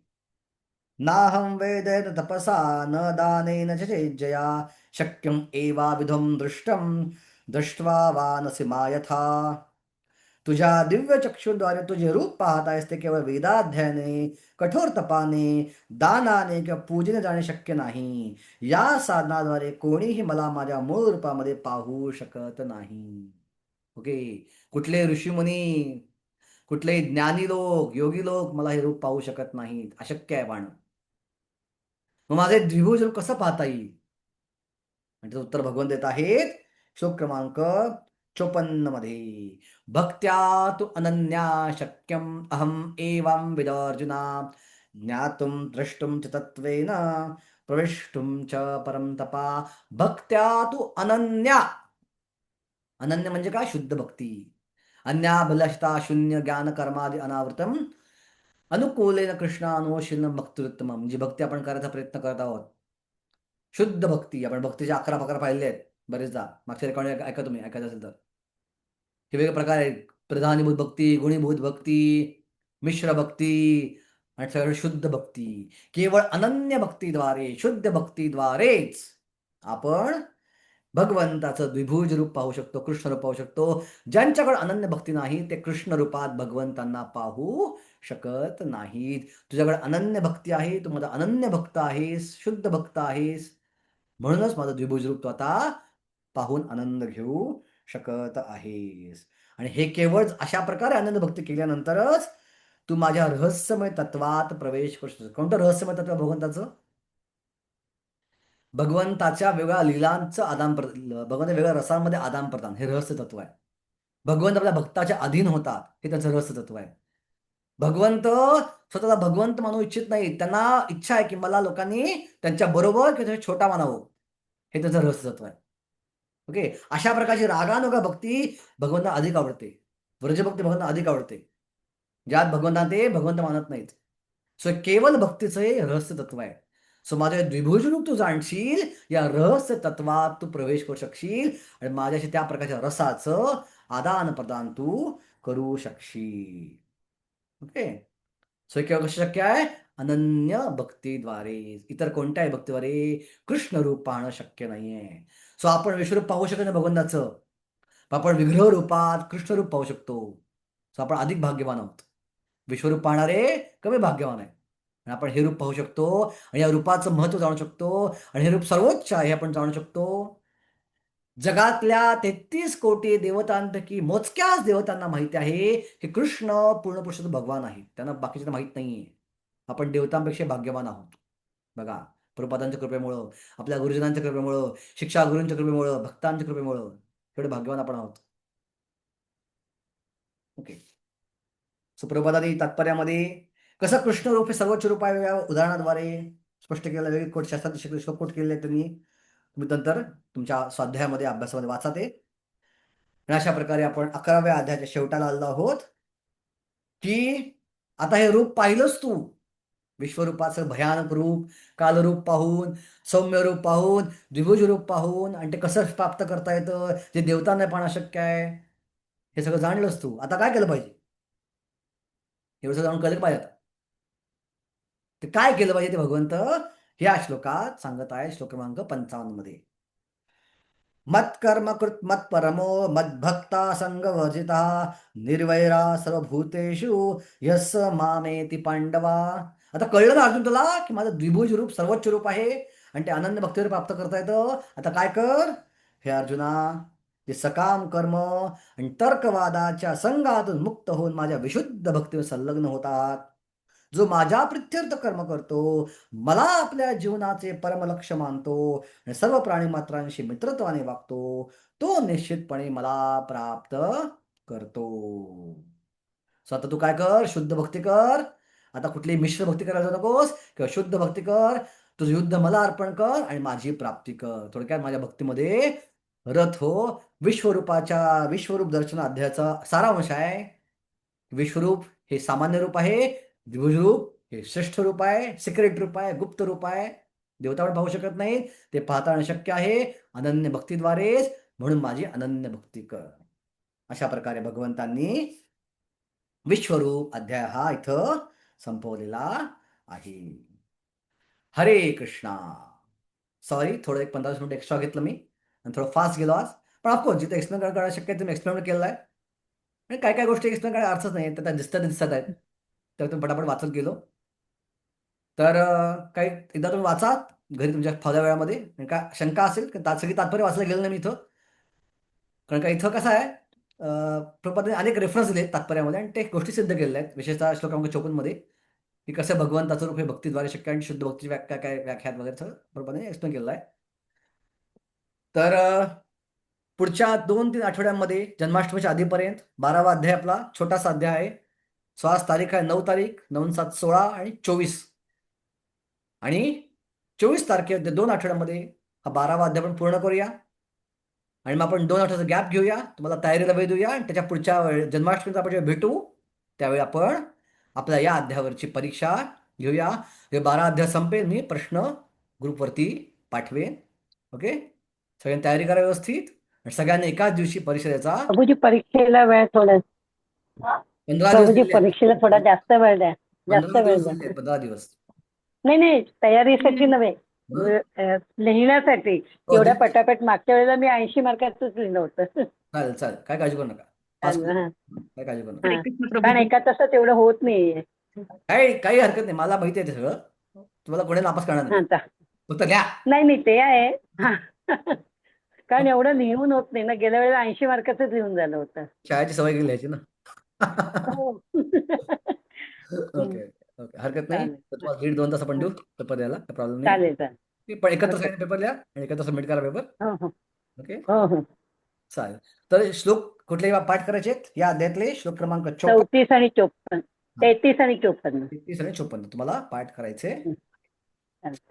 हरे कृष्णा. श्री प्रभुपाद की. हरे दंडवत प्रणाम प्रभूजी. हरे कृष्ण. दंडवत प्रणाम. हरे कृष्ण हरे थँक्यू कृष्ण प्रभूजी. थँक्यू प्रभूजी. हरे कृष्ण.